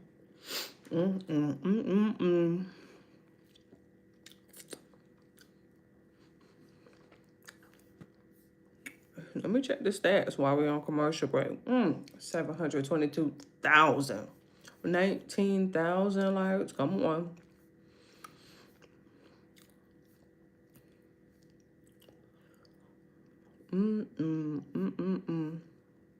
Come on, I gotta get through. Crazy. I really do want to highlight what you just said. The first casualty of war is truth. I mean, that is such a deep statement when you think about it. And you haven't been over there, witnessed it firsthand, participated in it, and you look up from the chow hall and you see almost immediately that the truth is distorted. Yeah. The facts are completely different from what you know to have happened. Yeah. And I think in large part, that's what we're dealing with here. Again, allegedly, a month or two ago, the nuclear potential of Iran was completely obliterated. But here we are, fast forward 6 years later, we're at war with them, and it is specifically because they have the makings of weapons of mass destruction. Bingo. So, who lied? What are we supposed to believe? I'll tell you what you believe. Looking back at 2003, before that, like 2002, 2001, 2002, going to war with Iraq, they told us the same talking points. Anybody who remembers that, I used to study war. In middle school, I studied war. I used to steal books in the library, like break in, steal books in the library, just to read books about war. I got in trouble for it. And I've been studying this stuff all the way to my adult life, to today. I still study war. But the same talking points that are being spewed out by... Isn't there a book called Something of the War? Something of War?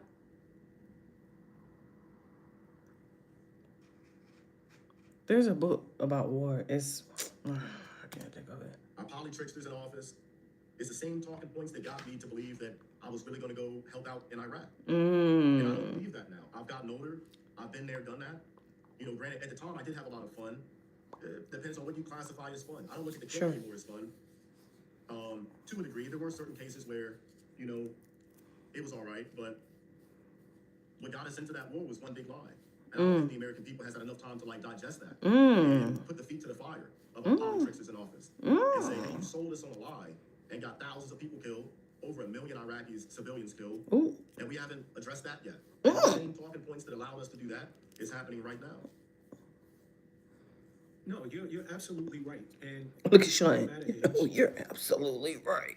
We sit home, and all we have to go on what they tell us, your social media feed, and you don't know what to believe. You really don't. If you are pro-war, then of course you're going to latch on to the idea that America is defending not just itself, but the world at large from one of the greatest nuclear threats of our era. You know what has North Korea. Absolutely. There's a few other countries that have nukes, but we don't touch them. Hell We no. just seem to be going after the same brown people. The same brown people in the desert. We keep going after them. There's a few other countries that have nukes or the potential to have nukes, but we don't go after them. We go after these people who live in the desert somewhere in the Middle East under this guise that they're about to have nukes, like we talked about last time. Bibi Netanyahu has been talking about this for like 40 plus years. 40. Or whatever. Since the 90s, he's been talking about it. Same They've been shit. weeks away, days away. We obliterated it. Months It's completely away. Set back to the Stone Age. And then a couple of weeks later, it's like, oh, they were about to get it again, and they were weeks away from it. It's the same talking point. And I'm like, we just keep going after the same people. And is it really for our best interest? Is it for our freedom, or is it for somebody else's? And that's the $1 million question. We don't know what's behind this. Exactly. Go ahead. I do. I think we all know what's behind it. And it starts with the letter I, ends with the letter L. Oh, Israel. You're right. Is ISIS, Ra, and L. Not ISIS. Israel. I don't know. Israel. You So might be clear, brother. Yeah, I think they have APAC. I don't know. I think it's way too much pull and way too many strings being pulled on our poly tricksters. That they're nothing but actors at this point. They're paid actors, and their producer is in another country in the Middle East somewhere, and they get paid to go out here and act like politicians, act like they have us in our best interest. They don't care about us, the viewer. They care about the producer. They care about making him happy. That way they can get another production. Another production means another paycheck. We have actors. That's well said, Nick. It really is. And when you really sit back and think about what you said, it's totally plausible and totally believable. You know, because why are we again in a war? You know, what is the benefit to America, to the American people, to be here? And it just doesn't seem like there's any, especially when we were told that that threat was neutralized. Matter of fact, to be more exact, it was obliterated. So why are we here? But, you know, I want to go back to February 28th, which is all of 10 days ago. The decapitation strike. At 1:45 a.m. Eastern Standard Time, the U.S. and Israel simultaneously launched a massive joint air campaign on Iran. Over 2,000 targets were hit. But I really want to focus on the supreme leader, Ali Khamenei. Ali Khamenei, if I'm saying it correctly. Yeah. Ali Khamenei, the supreme leader of Iran, was killed. Yeah. And the reason I want to talk about him specifically, and I really want you to sit with this. In that region, the supreme leader is above a president. It's above a prime minister. It's above a king. It is literally the second in command to God. Yeah. Right under God. It's like the Pope almost. It's like the Pope. Yeah. First, I want to get your thoughts on us taking him out. But I want you to think about something. The man was 86 years old. Exactly. How much more time did he have? Yeah. This year, Wow. we opened 2 new restaurants while running, how many? 5 others. 5 other restaurants. So we turned to Upwork. We found freelance. I look at it like, I break it down in like a few ways. I guess you could say, 1, what threat was he directly to the U.S. people? You know? 2, I think about, is the U.S., are we still involved in active assassinations? The last time I checked, I don't think we're, you know, like heavy in that game of assassinating foreign leaders. But then to call it not a regime change, but you want to kill the regime leader and then have say-so in who the new supreme leader is going to be. Sounds a lot like regime change to me. Just like they are not calling it a war, except for, you know, on Wednesdays and Thursdays when it is a war. Other than that, then it's just like a targeted campaign. You know, it's the equivalent of calling 9/11. It was just targeted attacks. It wasn't like, not an act of war. Or Pearl Harbor, it was just targeted attacks. Those were all acts of war.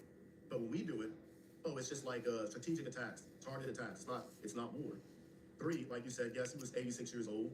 How much more time did he have?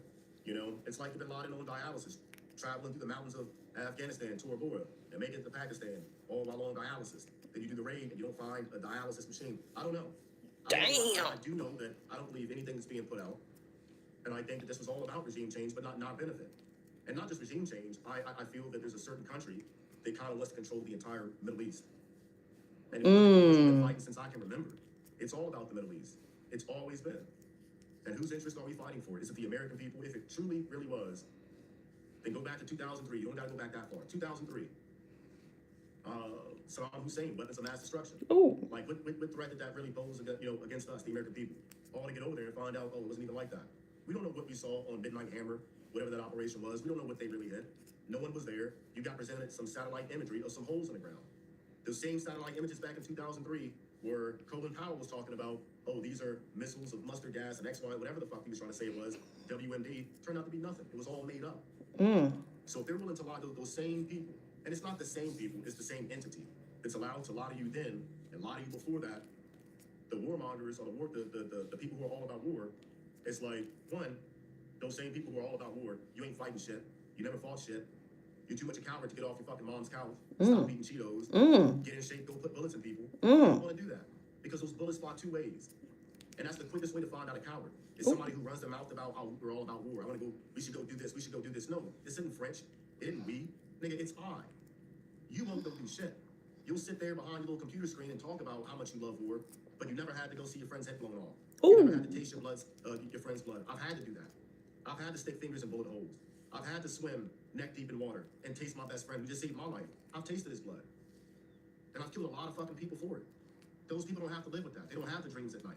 They don't have the issues that we have, the guys who've been there and done that. So yeah, fuck a warmonger.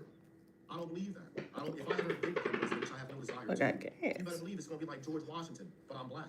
Oh. I want to be there on the front lines. I want to support if I'm going to support you, there's no better way to support a troop than signing that dotted line and go play volleyball with some bullets. Ooh. Nobody wants to fucking do that. Ooh. So yeah, I don't care about those people are cowards.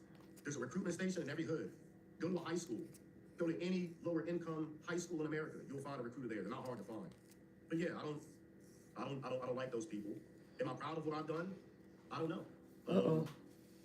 I'm You proud don't of some know. things that I've done, but not everything. But yeah, those same people who sold me that lie are doing the same thing today. Yeah. Why would they change that? You never trusted it. Once they show you who they are, believe that shit. Believe them. Believe it. Believe them. They don't change up. Our government has never went to rehab, never went to go seek help from anybody else. They don't even seek help from us, the American people who vote. Ooh. Those who do vote. They don't care. So why keep believing the game? He talking shit. I mean, you are spitting straight facts. Like, Talking you are his spitting today. Pop your shit, nigga. What you're saying is so real and it's so powerful. Pop your shit, nigga. I really want people to just try to digest your words. Child, please.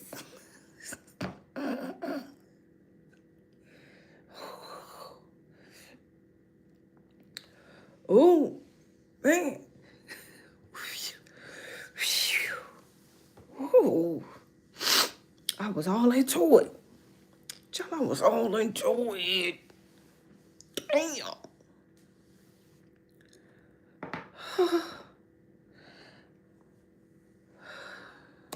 I just zoned in on some quick highlighted moments, but what you're saying is like tasting the blood of somebody Yeah. who minutes ago saved your life. Yeah. Yeah. That's crazy. I mean, wow. Just powerful words, man. Powerful words. Yeah. You know, He respected in these Vlad TV streets, okay? The numbers don't lie. 722,000. Numbers don't lie. And let's not get this twisted. According to polls, 81% of Iranians didn't like that regime.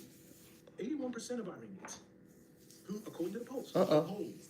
And here's I've Right. never in my life been polled on anything. I Never. don't know anybody who's been polled on anything. So, These polls, I think, come from with inside the news organizations who Right. spew the propaganda. right. These polls, I mean, who are they polling? Who are they You can tell me polling? Fox News, CNN, Send Newsmax, out. whoever went over to Iran to go poll some people Mm. who speak a completely different language. Mm. Where are they getting the polls from? I've never been polled. Mm. Did they poll the Iraqis and the Afghans too? I've never seen a poll in my life. I've never These seen are a all poll. internal organizations to Spinning do up internal shit to run narrative. propaganda. These polls aren't real. Oh, And the same person who was saying to believe the polls Ooh. told you not to believe the polls last election cycle. last. Oh. Don't get me started. Don't get me started. They want you to believe the polls when they want you to believe the polls. But then they don't. They want you to not believe the polls when they don't want you to believe the polls. That's right. Somebody else was favored to win. The same person who's telling you, and the people who are telling you to believe these polls. We can go back to Hillary Clinton, when she was like viewed on winning, and the polls were astronomical. There was no chance Trump could win. Those same polls were fucked up royally are the same polls we're telling you right now that 81% of X, Y, and Z doesn't happen. And with the polls ain't nothing more than bullshit to make you believe something that ain't true. Polls aren't real. I've never been polled a day in my life. I've never been polled a day in my life. They've never been polled a day. My grandparents never been polled a day in their life. I don't know anybody who's being polled, the American people, the Iranian people. I mean, the statistics show, like, if my whole inner circle and my outer circle, I don't know anybody, and let's say one person got polled. I mean, who polled you? One person out of 1,000 people, to me, seems like bullshit. And they say the American people feel this way. I don't feel a fucking thing about what your poll says. And 9 times out of 10, I'm completely opposite. These polls are deception. It's propaganda. It's television. I'm gonna tell your vision what to believe. Ooh. That way, when I do something, you feel like you're not the outcast or whatever that poll says. Nobody ever wants to be the outcast. No, you're right. You know, even as you're speaking, I mean, obviously, I've never been polled, but I don't even know one person who has been. Exactly. So where are these polls coming from? Who are they polling? It ain't us. It ain't us. Damn It sure damn ain't sure ain't us. us. Damn sure ain't us. Okay, what's your thoughts on this then, Nick? Go. Iran. They're considered one of the leading state sponsors of terrorism. This is, if we're speaking again, what's out there in the media and being pushed on us. Iran itself, Iran. you know, they're considered to be backing all of the major groups and proxies, from Hezbollah to Hamas, Hezbollah. Palestinian, Islamic Jihad. I mean, we can go on. Do you think that's true, or is that just hyperbole? Not I think it hyperbole. may be a mix of both. And what I mean by that, I mean, if you want to look at like the biggest contributor to the terrorism, we gotta, I'll be like 100% honest, we gotta stop looking at ourselves as the good guy. Out of our 250 plus years of existence, we only haven't seen war for like 16 years. We've got over 200 plus years of continuous war, being involved in war, killing innocent children, Non-stop. women, men, people who have nothing to do with nothing. Non-stop. But we go over there and bomb the fuck out of them. You'll go send guys like me who didn't know at the time what we were doing to go kill a bunch of people. Thousands of them as a unit. Dozens and dozens and dozens as individuals. So who's the real contributor to like, we've killed more people, more innocent civilians than all those terrorist organizations you just mentioned combined. Oh. If you add up all the casualties from these terrorist organizations compared to the civilians that we call it, it's the cost of war. So that makes it okay? Come I on. don't think that, I think the definition has been skewed in such a way to make people believe that, oh, these people, because they say Allah Akbar and the way they look, those are the bad guys. Those are the bad guys. It's the magician's greatest trick. Well, not the greatest trick, it's Deception. the easiest trick. I'm going to keep telling you, look over here, and behind my back, I'm setting up everything I need to set up to fool you again. And we've been fooled. Like I said, 250 years plus of existence as a nation, United States, we had like 14 to 16 of those years, we haven't seen war. That's fucked up. Right. Like, why are we so obsessed with war? Why are we so obsessed with violence? I don't know. I have no idea. And it's terrifying to like come to this realization at the age of 35. It's absolutely terrifying to come to this realization. And then this is not just coming from anybody, honey. This is Nick. Like he said, he ain't nobody. He ain't just a nobody, honey. He done served. He done did his time. He ain't proud of it, but hey, he did what he had to do. And thank you for your service, Yummy. Because don't see it act like he ain't yummy. Okay. Teeth and all. You know, Nick, one of the most profound things that you just said was we have to stop looking at ourselves as the good guy. Exactly. For sure. For sure. Exactly. profound. And I remember when you and I first started to have these conversations, you would speak about the young Nick signing up, going to war. And you would always have this blanket statement, the bad guys, the bad guys, the bad, because that's what they sell us. Everybody who's not us is the bad guys. The people who sent us over there at one point to Look, 2023. Look at Nick. Sitting in his office chair. He got his glasses. I'm talking about retwist where? Line up why? Beard, okay, young Nick. Look at young Nick, 2023. bad things to bad people. As soon as that job is done, you know, they act like Pontius Pilate and wash their hands on the whole thing and they're done with it. That's how I feel. Yeah, I mean, We got flashbacks. Great point. You said they sent us over there to do bad things to bad people. And I just remember that, you know. Yummy. I remember that very distinctly because I would Yummy. and it just, if they can get you to believe that, these guys are the bad guys. And I can tell you to do whatever. Exactly. Not just tell you, manipulate you, brainwash you. And you have no conscience about it. And you have no conscience. Well, no, I mean. Without thinking about their lives, their families, Right, their cars, right. and the fact that they look at us the same exact way that we look at them. Exactly. Yep. And it's like. Go ahead. Go I look at ahead. it like. Go I'm not gonna say ahead. like Hitler or whatever. Ooh, I mean, kind of ooh, good. He convinces, ooh. you know, an entire group of people to do bad Jews. things to people. Or whatever. And then there's one side who believes that, there's another side who believes that, the opposite. I Mm-hmm. don't know that, I just think we have our definition of what bad is skewed.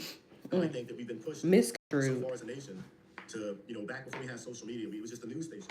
And our parents and my We parents. had to believe what back then, they. you got the radio, they all believed what, because that's all there was. We had no way of like fact checking or verifying. You couldn't talk to someone in Iran. You couldn't talk to someone Iran. to Israel. I've been to Israel, and I may or may not have been to Iran once or twice while in the military. May or may not. And Pakistan, But what I do know is that the news that they get is completely different from the news that we get. You damn There sure you go. right. It's completely different. For And sure. that was like the biggest shock to me was actually not to stop believing that they were the bad guys, but getting out my bubble of that military mindset. Mm-hmm. Hey, these guys are bad. These guys are terrorists. They're not really people, and that's what made it easier for them for me to kill them. But having got out that and traveled the world and done stuff on the outside and got a chance to like witness culture, witness the news, and observe different things, I'm like, man, this is so ass backwards. And I've been to countries that look a hell of a lot.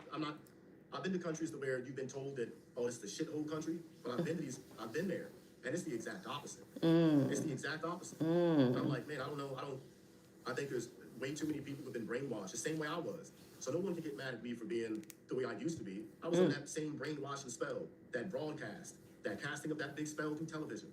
I've been on that same spell, so you can't get mad at me, so I can't get mad at no one else, other than the people who like constantly want violence and war, who've never seen it. Yeah, fuck you. You don't know what that's like. But everybody else, I think it takes a lot more getting outside that bubble. But that's one of the most uncomfortable things to do, is to get outside your own bubble and experience life for what it actually really is.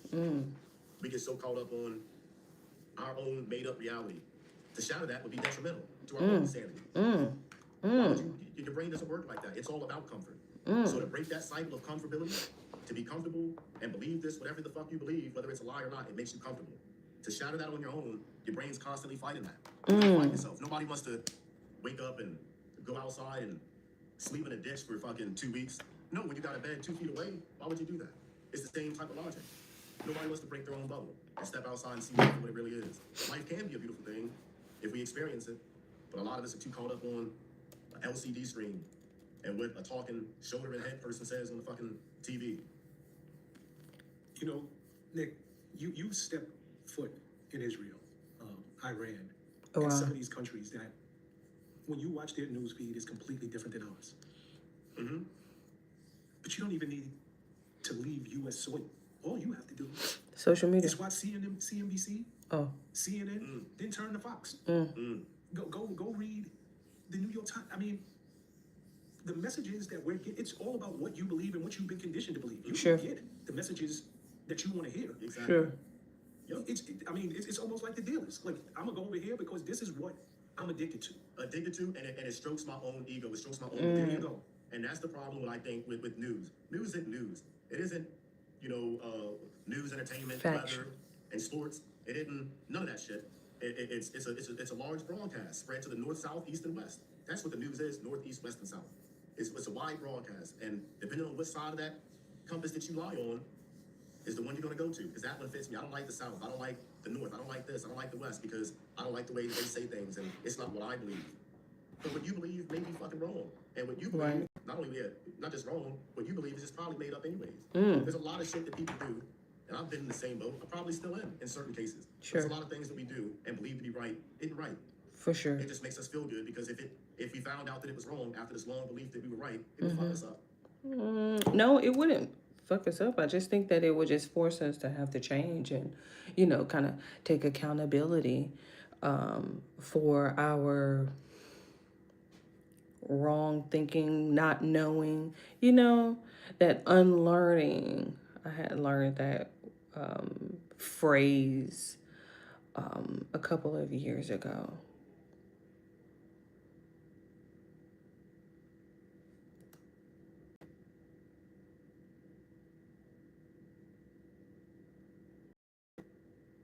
Trying to see if I can hear it go.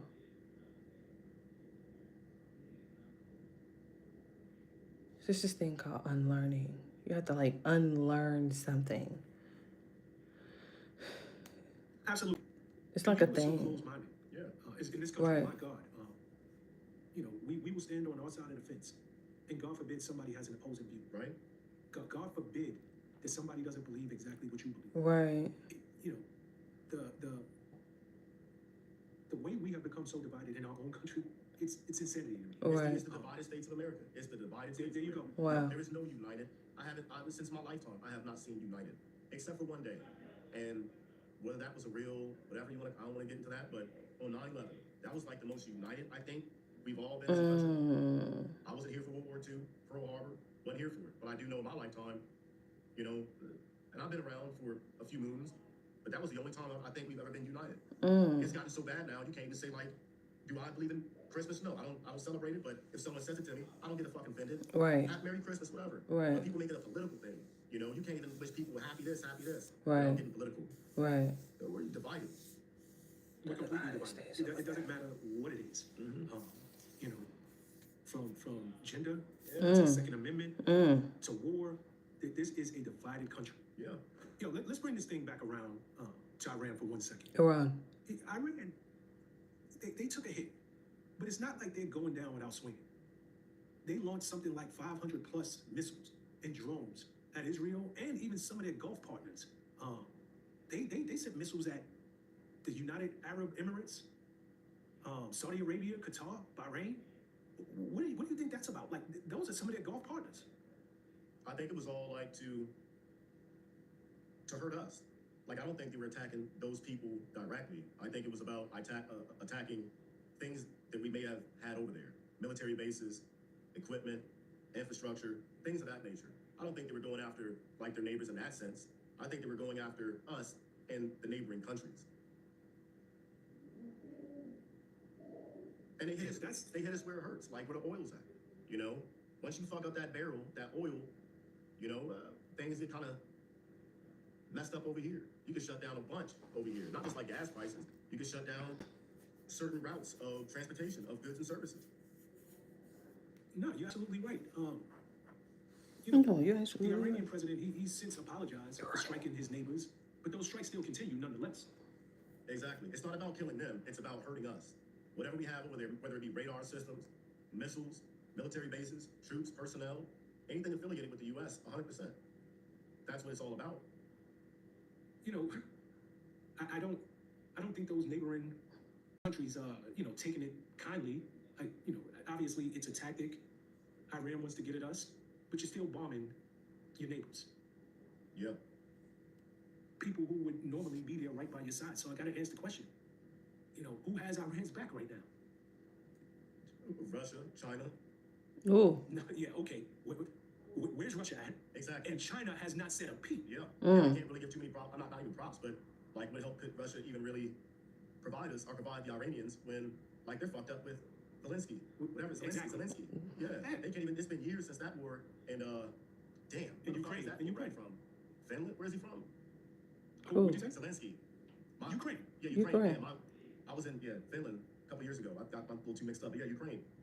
Like he's having trouble with that, so you can't even really give like too much. I don't know. You can't give too much props to Russia. They're having a hard time with them. So with Iran, I don't know who their allies will be at this point. I know. Take that back. I think their allies at this point, which may not seem like a lot, but depending on how you look at warfare, guerrilla warfare, conventional, unconventional, I think it's people here, people in other countries, people who sympathize with them, and just the whole Muslim culture as a whole. If you sympathize with that, that's why we have, you know, what's going on in New York right now. So I think that those are their greatest allies at this point, is having people who have the same ideology and beliefs that they do, filtered around the world. Those are their biggest allies. Yeah, but when you're at war and you're taking the beating that it appears that they're taking, you would want real allies with real muscle, a lot of munitions, missiles. That's a very conventional way of thinking about war. Very conventional. We fought in the Middle East for 20 years in Afghanistan. They didn't have all these rockets, missiles, drones. I didn't know about a drone. Well, I knew about drones. We had them. But the way they're using them now, I didn't know about that till, you know, a few years ago. Like the rest of America. You don't need much to sustain. Rohan. You don't need much. Look at Vietnam. Vietnamese didn't have all these weapons and everything like that. It was strictly guerrilla warfare. A few IEDs here, a few vehicle-borne IEDs here, a few shootings here, massacres. That's all you really need. I mean, we got airports being, you know, evacuated for, you know, bomb threats and things of that nature. It doesn't take much to shut down a country. It doesn't take much. So to win a war, you don't necessarily have to have ICBMs, nuclear missiles. You just have to have a few people who believe in your cause to wreak havoc and be willing to die for it. Getting hard and getting turned on are not the same thing. why Blue Chew Gold was created. Ooh, them lips. No, Nick, this is why I love having these conversations with you. I love that you just check me. Yeah. Because I'm sure myself, like so many other people who have never been to war, we think about war in a very, very conventional way. Exactly. And the fact that you're like, nah, that's the problem. Right. You're thinking about it. You're thinking about it wrong. Right. And, you know, we can go back. Look at him rubbing that leg, We Lord. can talk about Afghanistan where these people were outgunned. They didn't use the same tactics, but they caused. Relax that eyebrow. And to that point, you touched on briefly New York City. And obviously, this is my city. And you know, New York officials, they confirmed on Sunday that 2 devices that were recovered during protests over this war in Iran, they were actually IEDs. Yeah. And what did we talk Thank God about? they didn't go off. What did we talk about? I would say last year and a half ago, I said this was going to come to our country. Now we're just going to have to sit back and wait. Oh! Flashbacks going crazy. For those sleeper cells or terror cells are, you know, over here to do their thing. But I 100% believe it's going to happen. Really? Within the next 2 years. Within the next 2 years, I'll say that. And if I'm wrong, good. But I think in the next 2 years, we're going to feel terrorist attacks here. 100%. IEDs, Yes, you did. shootings, and all these things. I'm 100%. Like, and I think we're just getting started. This is like the intro. And these were 18, 19-year-old kids who had enough, not brainwashed, I don't know what you want to call it, but they believed so much in the cause that they decided to go out and do it. When that entire demographic, that belief system, or not even entire, a few dozen, a majority, a little bit, decide to pick up arms and say, hey, what's going on to my people is fucked up, and they start playing by their rules, that guerrilla warfare, we're fucked. Because we are going to be fucked. There's only so much you can do to prevent guerrilla warfare, but that involves you to become a guerrilla too. And I don't think the average person wants to be that dirty and get down that dirty. No, because that means your life, it don't matter at that point. It's got to be for a greater cause. They know they're going in there to die, get arrested, get shot, whatever. That don't matter. It's martyrdom. They want to go meet those, whatever they believe in. Whether it's 72 versions or $72 million in cash in the afterlife, I don't know. But whatever they believe is out there waiting for them, that has more power than it does here in this reality, in this world. We're too caught up on the next fucking iPhone that's coming out. I gotta be alive for that. I gotta be alive for this next little thing that don't mean shit. They don't think that. They don't think that way.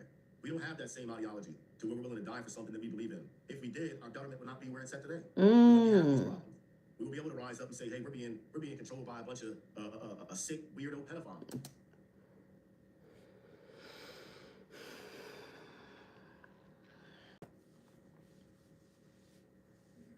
Not sick and weirdo.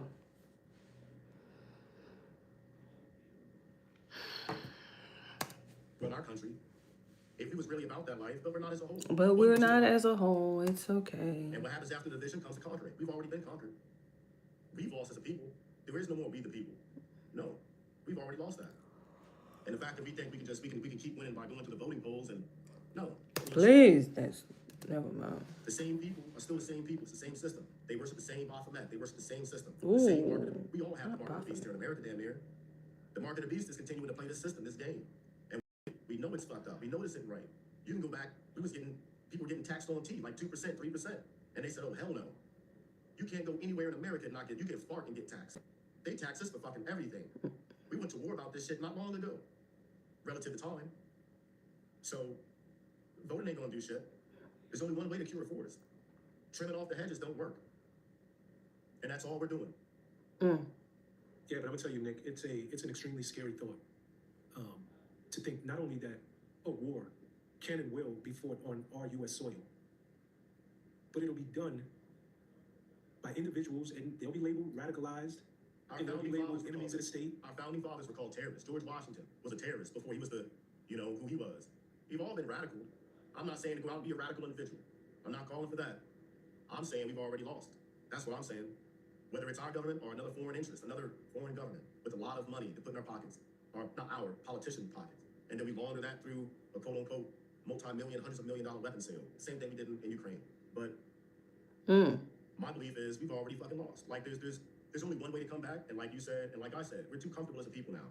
We're too complacent, we're too comfortable. All these other countries that go out there and do it, why? I'm just saying, like, it's okay for us to go to another country and say, hey, I don't like your president, so I'm gonna go kill a bunch of your people, and I want him to this person that I hand select. Like, this shit has been going on since before I was born. It's okay for us to do it, but if any other country looked at us a certain way and say, hey, we don't like the way this is going down, let's go do our thing. Like, that's an act of everybody will be up in arms, want to go fucking fight the next brown person or slant-eyed person. I don't know. We'd be up in arms to go do it. will we all be looked at as terrorists if somebody else came into our country Right. and said, I don't like the way your government's operating. Right. I want a regime change. Ooh. I want a government change. Ooh. And us as American people decide to stand up for our own country and fight Ooh. back. How would we be viewed? Ooh. Freedom fighters, terrorists, are logical thinkers. Right. That's right. You know, I pray it doesn't come to that. I do.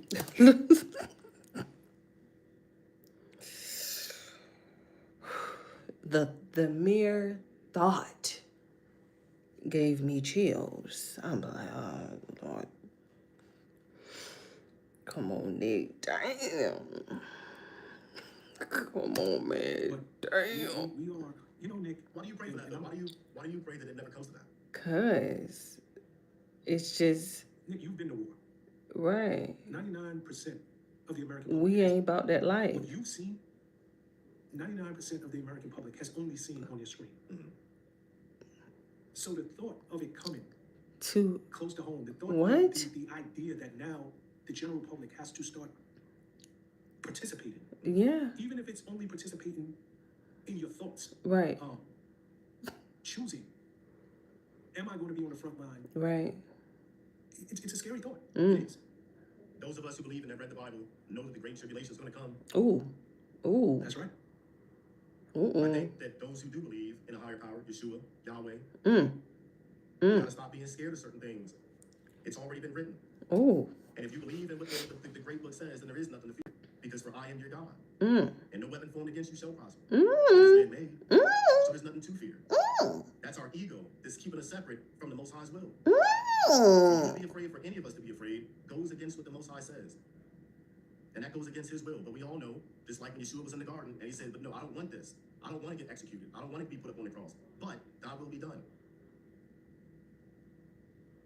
I know this will change the course of my life. I didn't even have to go on the Your legacy commercial. is profound. I didn't even have to go on the commercial, child. I highly, YouTube so damn certified. you know, Nick, I'm going to pivot with you. Is this the way you think now? Or is this, that the man I'm speaking to, a product of you being on the front line, you taking lives, you having your friends and brothers' blood spill before you? Did you go into those situations thinking as you just, like it's God's will? Whatever's going to happen, it's written already. Mm-hmm. I have nothing to fear because this is bigger than any of us on planet Earth. Or is this the evolution of Nick and where you say? Gotta be I'd say evolution. It's a mix of both, to be honest. Like before every mission, and I got over 500 plus missions, combat operations, direct raids, action raids. Been shot at, not, I haven't been shot, but shot at, RPG, mortared, whatever, IED. And I would pray before every mission. And this was back when I used to practice Christianity. I still worship and believe in the same Most High. I just don't classify as a Christian. We all know what I classify as, and that's a Rastafari. But I do think that there was a time in my life where, and it still is, it's applicable today. I did feel that way, but I didn't fully understand it. And I think that's what to me happened when I was pinned down by an enemy sniper. And I was in a multi-9-hour plus long gunfight. And there was a time in that gunfight, a couple of times, where I debated on, hey man, just stand up and get your head taken off so we can end all this right now. Being awake for 5 days straight, being in the firefight of my life. And I debated it. But I think that was the first time I probably truly felt and heard the Most High. And because of who I was at that time and got out, and the things that had happened, I put blame on the Most High that I shouldn't have put blame on. I wrestled with him. I was like Jacob before I came to real Israel. I was like him, wrestling with him for a while. And I went off and I tried to feed my ego and got into other stuff that I probably should have dabbled in. But I was trying to be rebellious. But at the end of the day, I had a huge wake-up call. I got spanked by God, the Most High, and put me back in my place and let me know that, no, there's only one true God. There's only one true. And that came when I was in my 30s. Still in my 30s, but it's an evolution of, you may think you understand something at one point, but it takes living and experiencing to actually understand and get it. And do I think I'm there yet? Of course not. Of course not. I think I'm going along the way and I'm learning along the way, but I'm not done this roller coaster ride yet. But it's an evolution. It is an evolution. 100%, yeah. And that's the proper word to use, evolution. And I can assure you, Nick. Shout out to the evolution of 2025. Ooh, wait. Girl, I wasn't expecting for you to be making a big cameo like this in 2026, honey. Most people have not evolved. Ooh. Most people have not evolved to the idea that their life is not their own. You've spoken to me on a couple of occasions. And I remember this vividly. It was one firefight you were in, and I believe you were in Iraq or Afghanistan. And You said you plucked off about 4 different guys. And the last guy looked to his left, looked to his right. He saw all of his comrades dropping. And he literally tossed down his weapon, dropped to his knees, and submitted to the idea. This is it. And I asked you about that. And your exact words to me was, they just believe it's God's will. And that is exactly what you're speaking about right now. God, the last guy knew it was coming because he stopped and Look at 22 with that bull bag. And them glasses. Shout out to them locks, child. Them locks that came a long way. live. He watched the guy next to him drop, this guy drop, and that was weird. Like, they never ran like that. Like 2 people maybe ran ever. But if they were in a group, you could hit a dude and they'd be like, watch him drop, and because they believe in Allah's will. If that's the will, it's gonna happen. So they didn't have fear. I don't believe many people. Oh, where you at, Nick? I don't believe many people. He's so grown now. Look at me. They don't believe it's God's will when it comes to their finances.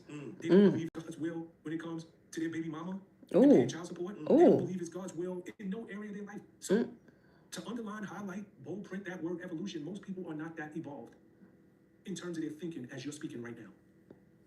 Not gonna say that's the problem, because I mean, I'm still evolving, but I think that not acknowledging and understanding what that means is a huge detriment, and it's gonna keep people back from evolving. It's not realizing that, no, this is even the bad stuff, not even mainly, but the bad stuff especially. That is the Most High's will. So we can put you in your place and humble you to let you know you got no control over nothing in the world. You got no control over it. Once you fully submit and understand that no, I'd rather be moved by the Most High than be moved by me, because I'm a stupid son of a bitch. I'm stubborn. And I can be whatever I want to be. Not in a good way. Without the Most High, without that higher power, without none of that, I think we're destined to failure. I think we built up our egos so much that we feel like that we are the capital G gods. Even though the Bible does state that we're the lowercase g. But the stipulations with that lowercase, you ain't it. You ain't really him. We can create, we can do, and we can conquer. But that only comes because of him, not through us. Everything that we got going on in our lives has nothing to do about us whatsoever. None of it. And for some of us, it depends on what God you worship. Some people worship the God of money. Some people worship the God of lust. But at the end of the day, that God always loses. Always loses. A motherfucker who chases money for all his life on his deathbed never is like, man, I wish I was here for another day so I could have another dollar. No, they want family time. They want one more time, one more day on this earth, one more second on this earth just to experience life itself. And there's nothing on this planet that creates life and gives life other than the Most High. So you can worship whatever you want to worship, but at the end, there's only one that's going to show you none of it was worth it anyways, and you should have known about that in the first place. We all get humbled at the end. Yeah, you're 100%. Pause. Do you see why he got 722,000 views? Stop playing with him. That I want to really zone in on. And you keep, I mean, it almost seems to be a recurring theme in this conversation, the word ego. And my God, you know, right now, our president, the U.S. as a whole, is on one. The ego. That ego is crazy. Trump, he's rejected all calls for a ceasefire. He's demanding, as we speak, unconditional surrender. I don't even know what that means. Maybe you can tell. The Secretary of War, Pete Hegseth, you know, he took the podium and he's bringing Americans up to date. And hey, we have taken out the entire Air Force in Iran. We have B-52s flying over Tehran. You know, and I mean, for anybody who, B-52s are not quiet. No, that's not a drum. No. You hear those things coming long before you see them. They got to say we got B-52s flying over Tehran is basically saying they have no Air Force left. Scribe is how you stop explaining these same. Oh, that. In the end, will it be our ego that leads to our demise? Oh, I would say it's too much our ego. Ultimately in this war, or just like as a whole.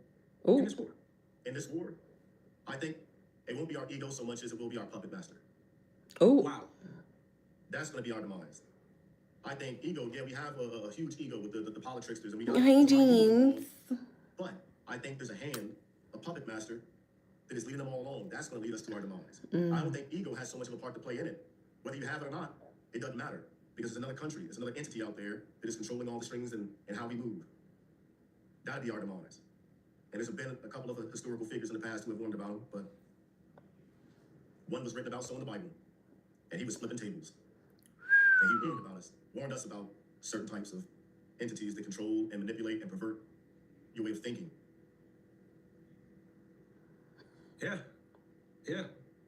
You know, while we're talking ego, off topic, on topic, Kristi Noem. That bitch, yeah. She got fired. She got The fired. former Secretary of Homeland Security. Fired. I mean, this woman went and spent something to the tune of $294 million on an ad campaign that didn't include Trump, telling illegals to self-deport. And under oath said, yo, I got the blessing from Trump, from his administration. Trump's like, oh, no, you didn't. Fired. And I want you up out of here. Yep. Fired. I never trusted that bitch in the first place. Ooh. One, I never trust a bitch with a lying face. Ooh. Two, all she's done throughout her entire career, and when I say lying face, I don't mean Lying. I mean Lion. When they do so much shit to their face, they start looking like a lion. Oh. You can't even trust your own vision to know when to fucking stop. Ooh. You can't trust that. I can't trust nothing you say. Ooh. That goes nothing against. I really don't give a fuck. I don't trust a bitch like that. Anybody for that matter who does that to themselves and can look in the mirror and not know when to fucking stop. Ooh. Ooh. All she did throughout her whole career was play dress up. That's all she did. She dressed up like these agents. She dressed up like these troops. She dressed up like this. Held a gun here. Held a gun here to make herself seen and go on this ride along. Go on that. She's a paid actress and a terrible one at that. She's better off in like a Tyler Perry movie or a Hulu movie or Tubu, whatever. Tubi. Tubi, whatever those movies are. She's been better off on something like that. She's not even a good actress. But I mean, I don't feel. I think one is a waste of money. $200-something million is a waste of fucking money. Well, clearly it's a waste of money. But on top of it, she didn't even so much have a picture of Donald Trump in there. She mentioned his name, I think, once or twice. And he's like, yo, good luck. I want you out of here, but even more important. I would say more important. Cutthroat game. But before all that It's shit a happened, nasty though, game. he was all about her. Mm-hmm. Before that, though, he was all about her. Mm-hmm. So it goes to show, like, just because he may endorse somebody 1 minute, we don't know what that's going to lead to months from now. Mm-hmm. So I mean, it's such a cutthroat game. You can't believe Yeah. nothing because the same people he may endorse one moment, he might oust him the next. And it's like, nah, fuck her. She's not even whatever. But he had the whole base and the whole whatever Republican Party. That's what he's going for still, trying to appease to. Right. Like, now what? You just left hang out and drive? Like, now let's fuck her? It was all about this bitch before, so. And I use that term very, not even cautiously. I don't go around calling women bitches. But if you're a female in politics, I kind of think I deserve that right and reserve that right to be able to hold that title for you. Dang it. And that goes for men and women. It ain't just the women. A man politician could be a bitch too. Mm. And there's a whole bunch of them up in there. Mm. Oh, bitch. You know, they didn't just get her up out of there, but allegedly she was having a sexual affair with Corey Lewandowski, and they got him up out of there too. Really? Yeah. You mean to tell me the wannabe has been washed up Instagram model was having a sexual affair with somebody? Oh no. Come on. They're right, yeah. Oh, okay. I didn't know that was her. We gonna put the trash out with you and take your man with you. Get him up out of here too. Ooh. Hey, she got what she wanted, I guess. She got some followers on Instagram, maybe. I don't know. Nah, but I'm gonna tell you something, Nick. You know, and this is word to the wise for anybody out. Like, it was all good just a week ago. I bet you right now, like, her phone went from blowing up. Like, she probably couldn't answer every call. There was people who treaded lightly around her, people who laughed at her jokes, told her how good she looked in the face despite knowing, damn, this chick busted. You know, maybe you might want to stop spending that money on them enhancements in your face. To now, that phone probably ain't rang since last week. People that quick got out, like delete, block, and just crazy. Hey, that's what OnlyFans is for. That's what I heard.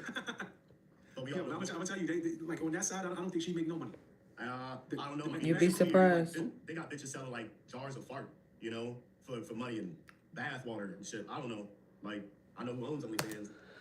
Jars of fart is crazy. I can't catch it.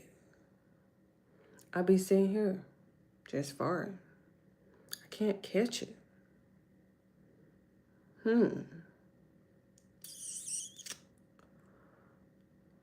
Is that mason jars? I believe it's them little mason jars, because that's the only thing that's going to hold it. How are you supposed to catch a fart? You know, because like when it comes, it's like, oh, especially when I be sitting here, I be, So I'm like, I guess you got to have like a jar around you at all times or something like that. Sounds interesting. I like the idea. Maybe she's better off on that. Look, There's always something for somebody. There's something for somebody. it's always No, something for absolutely, but somebody. I'm just saying that to say this. This why I be on YouTube. I would love to see where she's going to end up. Obviously, she's going to write a book. I'm gonna say, yeah, That's the Golden Parachute. Yep. You got the book, you got speaking engagements, you know, like every other politician. They did the whole same run of what really happened behind the doors book, you know? She'll put one out. Correct. She'll Okay. help her write it. Build apps. That's It's always nice to see him smile. I'm wrapping it up, y'all, because, you know, we got to say some mental fun Since this minute, we've tomorrow. lost something like 7 servicemen. Yes, sir. Yeah. I think one passed away yesterday. Mm-hmm. So we're up to 7 servicemen. But on the Iranian side, I mean, We're doing we got some good. really conflicting- First of all, we're doing very good on time. I had sped it up, and then I sped it up even more. Because I was like, I had sped it up to like 1.5. I'm like, yeah, okay, come on now. And so right now we're at 1.65. I can go 1.7. Let me see how that sounds. I'm seeing numbers that say 1,500 people have been lost, including civilians, and as high as 25. Child, I could have been at 1.7 the whole time. That's a hellified spread right there. Like 1.75. Because they be talking so slow. If you had to guess, where would you see that the number is leaning? Is it leaning closer to 1,500 people? I'd say enough now, right? We would have been done by now. You gotta think Yeah, about but they're going up to as high as 25,000. Yeah. That's a big gap. It's a huge gap. But I mean, when you look at these areas, right, we're dropping these bombs, and they're not small firecrackers. You know, we're dropping bombs. Densely populated areas, like high rises, hotels, whatever. I wouldn't put it past it if we're edging closer to like 10,000 maybe, 5 to 10,000. That's where I would put it. Yeah. It's high, and you got like the whole reporting and how that goes. You know, you can lose an entire family in the blink of an eye because you were all sleeping in in your home. This building got hit. Your family caught shrapnel. I was hit too. You know, you got the whole school incident right there with the girls' school. The numbers that we get, the numbers that we're being told, it's never the right numbers. Because Right. the real number Double, is triple. probably scary and hard to fathom. You look at, like I said, Iraq, over 1 million civilians. You can't fathom 1 million people. The average person can't fathom, I can't fathom 1 million people. Like standing in front of you, what 1 million people looks like. It's hard to fathom that. Do I think the numbers is higher? Of course. We won't find out till later, but it's how they report stuff too. We're looking for stuff immediately. If you call this country a third world country, the way they report stuff, the way their medical systems work, the way their internet shut down, there's really no way right now, 24 hours, 48 hours after an attack to find out exactly how many people died. We won't know for weeks, months, exactly how many people we've injured. And let's say if it is 5,000 people, 10,000 people that lost their life to, indiscriminate fire, casualties of war, whatever. Imagine how many more wounded. On the U.S. side, 7 U.S. soldiers died. How many wounded? 15, 20? The numbers tend to always double or triple on wounded. And then out of those wounded casualties, how many, will turn out to be, are already life-threatening, critical, and then they end up dying, or will end up dying sometime later on down the line. Just like this last U.S. troop. Rest his soul. I'm not sure if it was a male or female, but rest their soul. Because I think that any age fighting a war right now is too young. An unnecessary war at that. But it's not a war. It's a strategic, whatever. There you go. Yeah. Can't call it a war, even though there's people dying on both sides. I don't know how their family feels about that. But out of all those, and that soldier died later. He was wounded, I think, on the first. Yeah. He was wounded on the first, and it took him this long to finally pass. A week later. And it's like, yeah, it's the same thing what happened to John rest his soul, Benjamin Cobb, the guy who saved my life. It took 7 days before he died, succumbed to his wounds. He was shot in July, took 7 days to finally pass, and it was about a week before we found out, 7 days.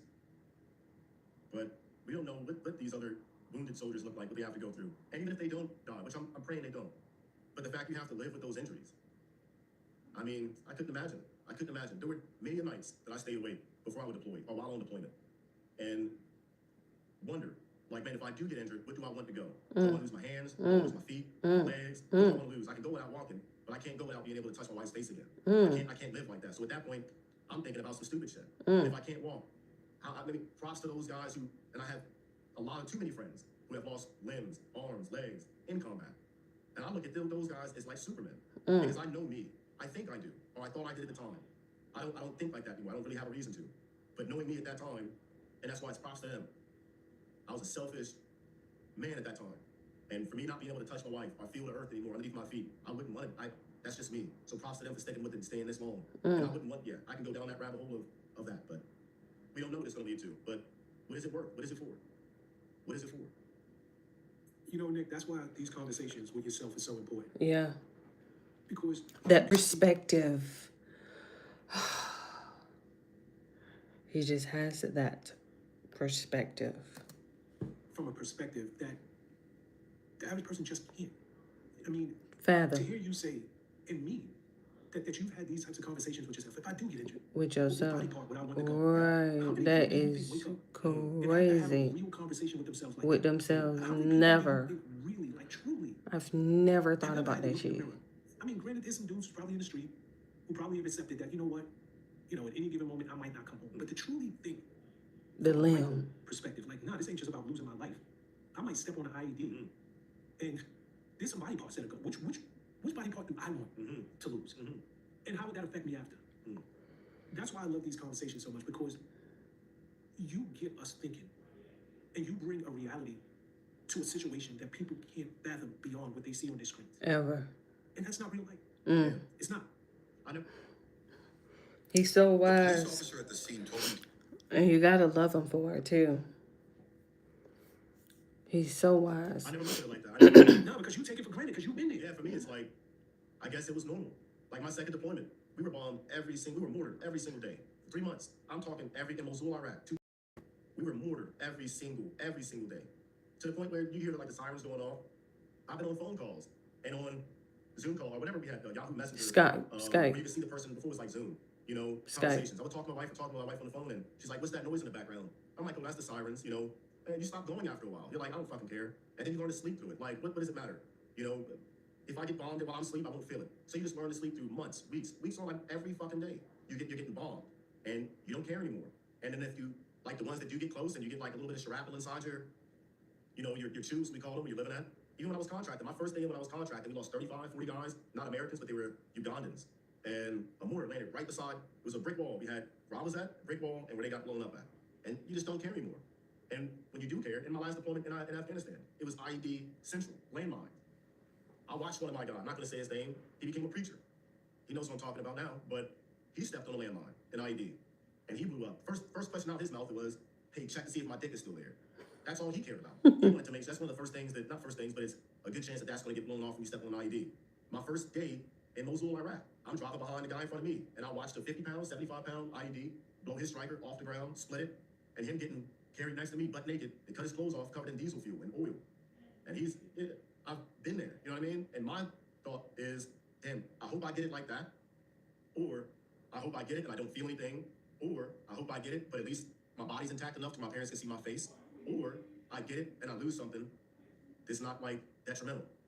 I'll take a leg here. My last firefight, I wanted to put my hand up just to get out the firefight, just to go on that medevac. I had been fighting for 5 days, 9 hours straight, and I debated putting my hand up, standing up. I'm like, nah, I don't want to stand up because my parents won't be able to get an open casket.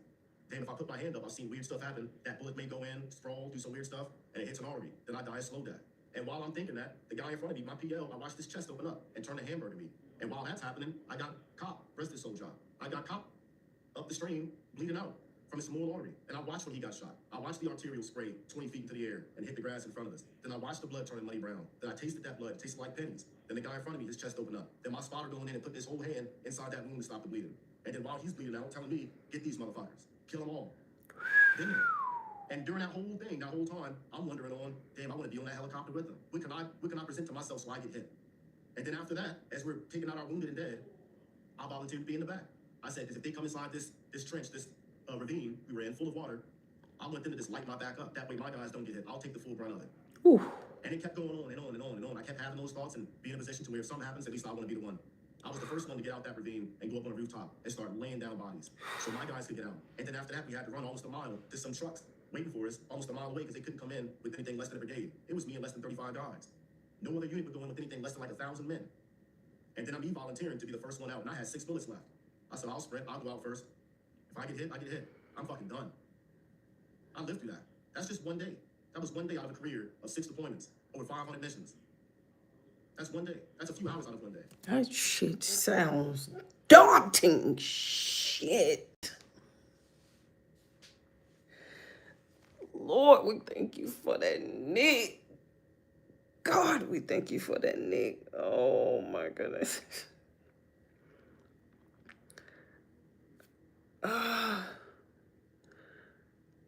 God, we thank you for that, Nick. Damn. She's crazy. Look at Sean, speechless. Damn, I mean, I can sit and listen to you talk all day. All fucking day. But you and I have sat down countless times already. What you just said daunting. It might be the most impactful. Like, all I want to like, I'm sitting here glued to your every word. Because it is spoken with such sincerity, such realism, vivid. I can see it all. One guy's chest open next to you. The guy who saved your life is bleeding out the side of you. I'm right there living it with you. And I can't stress it enough. That's why these conversations with you, like what, because even as you were talking, my next question to you was going to be, why do you think you survived? Right. Why did you come home? I Right. wrestle with that every day, brother. I work every day. I don't know. This is it, Nick. This is it. This is I've been it. told, but I just This don't. right here is it. I'm telling This you. is it, Nick. Because I Chill. asked myself, I mean, come on. You and I have had. It was destiny. This is your fate, Nick. This is why you're here. This is why you got the views. And I've always wondered, like, why? This moment. The world needs Nick. Hang on a second. Colonel, Don't make me cry. Please don't make me cry. Please don't make me cry. What you just described in the last 5 minutes, bro, I hope to God colleges, schools, Yeah. I hope to God they cut that clip up and just let it play. Because it will give people who sit and they pretend war from an armchair, from afar, and they're sending our boys overseas and our young ladies overseas, and they're selling you on the idea that, to use your words, those are the bad guys. It puts it in a whole different light. It puts it in a whole different realism that I don't even know that you can fully appreciate. But I damn sure can.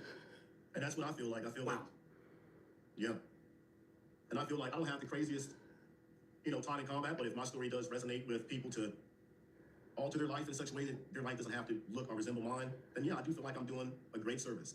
Because I wouldn't wish, like, I don't know what normal is. I don't know what it is to be normal. I feel like not normal, but this is what has become my normal, I haven't had a good night's sleep in fucking since I got out. I haven't had a good night. There's not a night that goes by where I don't wake up at a random time because of a fucking bad dream. I haven't had those days. Damn. To some people, all that shit sounds cool, to be able to go fight a war, but then there's stuff behind the scenes that a lot of people don't talk about. They want to present to you an image. I'll give it to you all the way. Well, I can be a bad dude. I can be a 100% killer. But there's a lot of shit that comes along with that people don't talk about. Well, if you ever wonder if your words make a difference, let me be the first one to tell you they do, bro. Let me be the second to tell you. I'm sure you get all the time, just like we tell every other serviceman, oh, thank you for your service. Right. Nah, man. I mean, it has taken on a new meaning for me just in this conversation. Yeah. When I say thank you for your service. Every time. And, we just were speaking about why did you come home? Right. And there are many people who might look at you and say, hey, this guy has, that we know of, 37 confirmed kills. Not to mention how many more that you can't even count.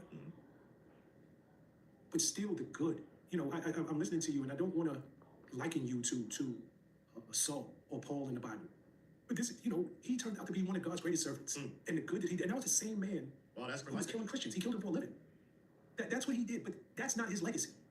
He You know what's crazy? My dad gave me that same exact story. in the ground. Go ahead. Oh, I'm sorry. It's crazy you brought that up. It was like 2 weeks ago. My dad said the same exact thing you just said. That's wild. He's like, man, that's crazy. Yeah. That's wild. My dad literally said the same exact thing. See? Yeah, I think it's the Most High speaking to you, bro. I think, when it comes, from different places, different sources. Yeah. to Same message. But I can guarantee you, Nick, you're here for a reason. Yeah. You really are. And This what is you did overseas destiny. pales in comparison to what you're doing right here, just using your voice. It's not about bullets. Right. It's not about putting people in the ground. Right. I agree. What you're doing, wow. I almost don't even know where to go from here. Yeah, Nick, I think that's the perfect place to end this thing. When it's all said and done, I want to end it on a high note. I want to end it on the realism of what war really looks like. Right. I want to end it in a place of power. And I think what you were just saying is just so damn powerful. Yeah. I almost don't even know where to go besides to ask you, Right. how do you think that this thing is going to end? Right. And do you think it's going to end anytime soon? I think how it ends, that's a good question. I think how most of our wars intend on ending is we kill as many of them as we possibly can, take out their leadership, take out the son, just like we did with his dad and the rest of his family, to the point to where there's almost nothing left. I think we're going for that route. and create like an entire regime change, but looking back throughout history, regime change never works. It's hard to actually accomplish it. What I hope doesn't happen is what happened with all the other times you tried to attempt a regime change. You know, Iraq, even going back to Vietnam, whatever that whole war was about. I'm not sure. I'm not sure. War never is a cut and dry. It's never cut and dry. After the first bullet's fired, everything's out the window. Plans change, everything changes. So I'm not sure. But what I hope, and I pray that there's no more U.S. casualties. I hope there's no more innocent lives lost. I hope there's no more little girls being bombed in schools. I hope a lot. But hope can only get you so far. When bombs are being dropped. I'm not sure. That's a tough question. That's a tough question. I think we might wrap this up in about 2 more, 3 more, another month or so. But then I also hope it's not like 2 weeks to stop the spread. 2 weeks turned into 2 years really quickly. So Thanks. I think that we should all hope for the best and hope we're not being presented another COVID type situation. Where it's 2 weeks to stop the spread, 2 weeks to stop the regime, and we're drawn into another endless, pointless, drawn out war. Well, end it there, brother. As I always tell you, it is my sincere honor and pleasure sitting down with you, Nick. I mean that, and I mean it even deeper than I typically do. I love your insight. I love your perspective. I love your raw truth. Yeah, for sure. So, and I think I speak on behalf of everybody who tunes in, not just to our conversations here on Vlad TV, but whenever you're out there speaking, man, you're living your purpose. Whether you see it or not, this is something most of us strive for. Is to be living in our purpose. And it's to be living in our purpose. Amen. Then you realize. And with that said, my brother, I love you, and I can't wait to speak to you the next time. Same. Love you too, bro.